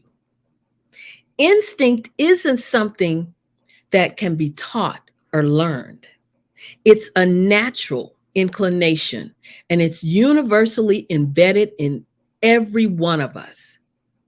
When there's a strong inner urging to do or not to do something, the initial urging is usually the most reliable. I'm sure that you can remember back to a time or a place when something just didn't feel right to you. You may not be able to may not have been able to explain why you felt that way or why you were uneasy. You just were. And then you later found out that there was danger in that place or that situation. And had you gone to that place and not followed your gut instinct, you could have been, or may have been hurt in some way. It's wise to apply the same principle when it comes to business. I want you to realize there's a difference between ideas and instinct. Ideas require mental activity. They're consciously cultivated, and you can choose to ponder or not ponder them. On the other hand, instinct is a natural impulse that requires no mulling or in-depth thought or consideration on your part at all. Some of the greatest minds of all time have made groundbreaking discoveries and advancements by following their instincts and not solely basing their decisions upon technical and scientific facts. And another point to consider, we all know nothing is ever 100% guaranteed. So if at any time you make the wrong decision, realize that you are human and that's a part of life. But maintain your integrity by owning up to the decision you made, no matter the outcome. By owning up to your choice, good, bad, or indifferent, you will gain the respect of your friends, your colleagues, and your associates. People respect you when you're upfront and honest with them. A successful leader recognizes the success of others and celebrates their achievements. The best leaders are the ones who earn the admiration of those around them. They are not micromanagers and they are not glory hogs. A female becomes a success by recognizing what needs to be done and she gets it done. When we as women get into the habit of being confident, being assertive, building a support network, I know that we will rise up and tap into our full potential. Why? Because women are one of the greatest resources on this planet. Unfortunately, there are some of us who will never reach their full potential. And this is not because they don't possess the qualities to be more successful than they are, but it's because they are not willing to take the risk or to do the work involved in reaching their full potential. You know them, you've seen them, but you don't want to be one of them. Every successful businesswoman will tell you that their climb to success came with hurdles and obstacles to overcome. True success does not come easy, and it's not a piece of cake or a walk in the park, but it takes determination, and that determination will pay off. When it comes to succeeding in business, never tell yourself you can't be as successful as others. Know and believe that you are capable of accomplishing as much or more than other businesswomen have accomplished. The key is to possess the same drive and the same determination, because that's what separates the successful from those who stand on the sidelines and watch others reach the top. You know, after careful research, I have found that all successful people are alike in one way, and that is how they think. That is the one and only thing that separates successful people from unsuccessful ones. And here's the good news. How successful people think can be learned. If you change your thinking, you can change your life. Successful people understand that where they are today is not where they will be staying.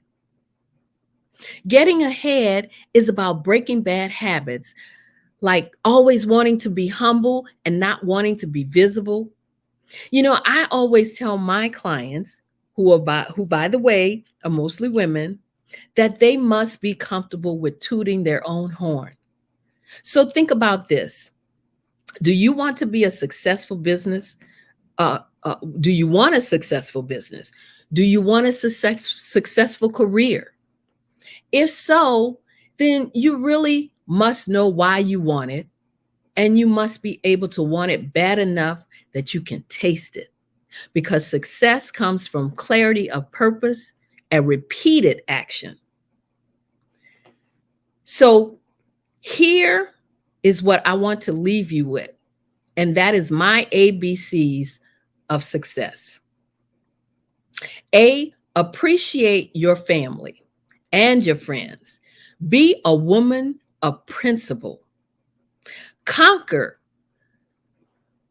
your fear and count your blessings. Dream, ladies, dream. Encourage and expect success. Fight for what you believe in. Give 100% and give thanks. Help others. Image matters. Judge no one, but keep your word. Live with integrity and love yourself. Make a difference and mentor. Never give up. Operate out of honesty. Practice patience. Question things that need to change. Respect others. Stand up for what is right. Take responsibility for your action. Use your God-given talents. Volunteer. Work hard. Excel at whatever you do. Yield to your purpose in life. And the final one, zero in on your dreams. Ladies, don't waste this opportunity. Don't waste this information or the resources that you received so far this week. You can always go back and listen to any of the sessions, and I challenge you to do so. I want to say to all the ladies out there, don't dim your light or let anyone crush your dreams. Believe that you're worth it. Believe that you are capable. Believe that you can do anything you set your mind to do. Show up, rise up, and become the successful woman you were meant to be. And when you do this, everyone will win. I am Dr. Madeline Ann Lewis, President and CEO of the Executive Women's Success Institute. If you'd like to reach out to me, you can email me at info@exwsi.com or go to my website, www.exwsi.com. While you're there, make sure you download my free 3-part video series on 3 things every woman should do to position herself for executive leadership. Thank you so much for listening to me. Thank you, Dr. Lewis. Such a pleasure. And we just want to thank you so much for coming on and speaking. And thank you for having me. Thank you for being such a great example that genius is common. And we'll see you on the other side. So we want to thank everyone for listening in this evening, and we want to thank all of our speakers who came this evening. And a special thank you to our Dr. Kelly for this platform and for the opportunity even for me to speak and be your moderator this evening. Remember that genius is common, and we will see you on the other side.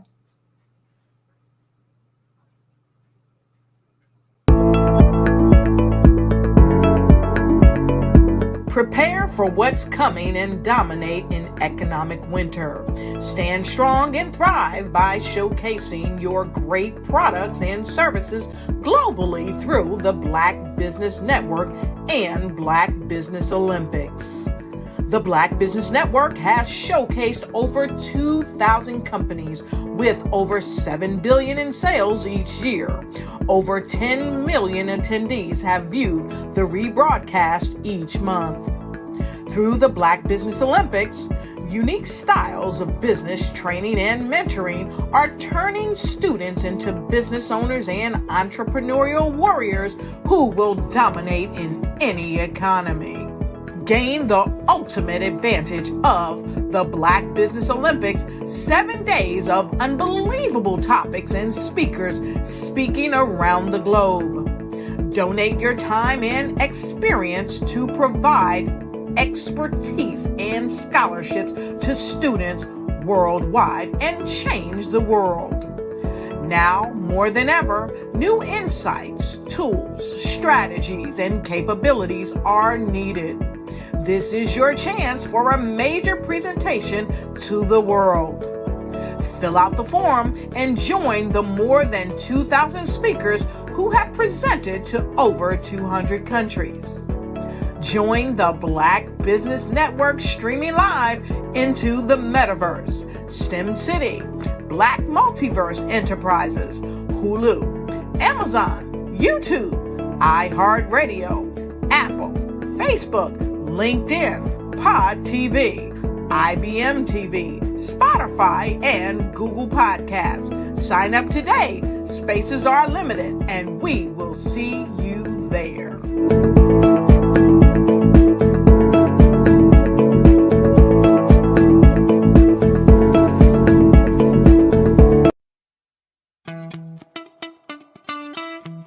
How many times have you been asked to help someone you didn't even know, a student, a business entrepreneur, or did you ever even ask, where did they end up?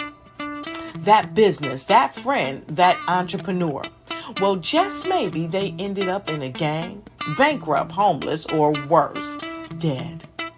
Maybe they turned to crime, drugs, and alcohol. Did you ever wonder? Did you destroy their dream, or was your life always so easy? At the Black Business Olympics, we started a movement to help students complete. Give them hope and foster success. Help them to leave their dreams of providing laptops, computers, and up to $5,000 in scholarship funds. Today, we ask you to help a student, a business owner, or an entrepreneur to realize their dream by sponsoring them, supporting them, and buying from them. Consider this. With $1.6 trillion in our Black community, we only ask for a small donation for our students, our businesses, and our entrepreneurs. And you can change a life today. So I ask you, what are you going to do? Sit on the sidelines and watch our students in high school be leaders, miss out on their dream from lack of resources? Or are you going to donate to the movement and change their future and yours as well? Give us a call today at 919-308 9090 change their life by investing with action to the Black Business Olympic Fund.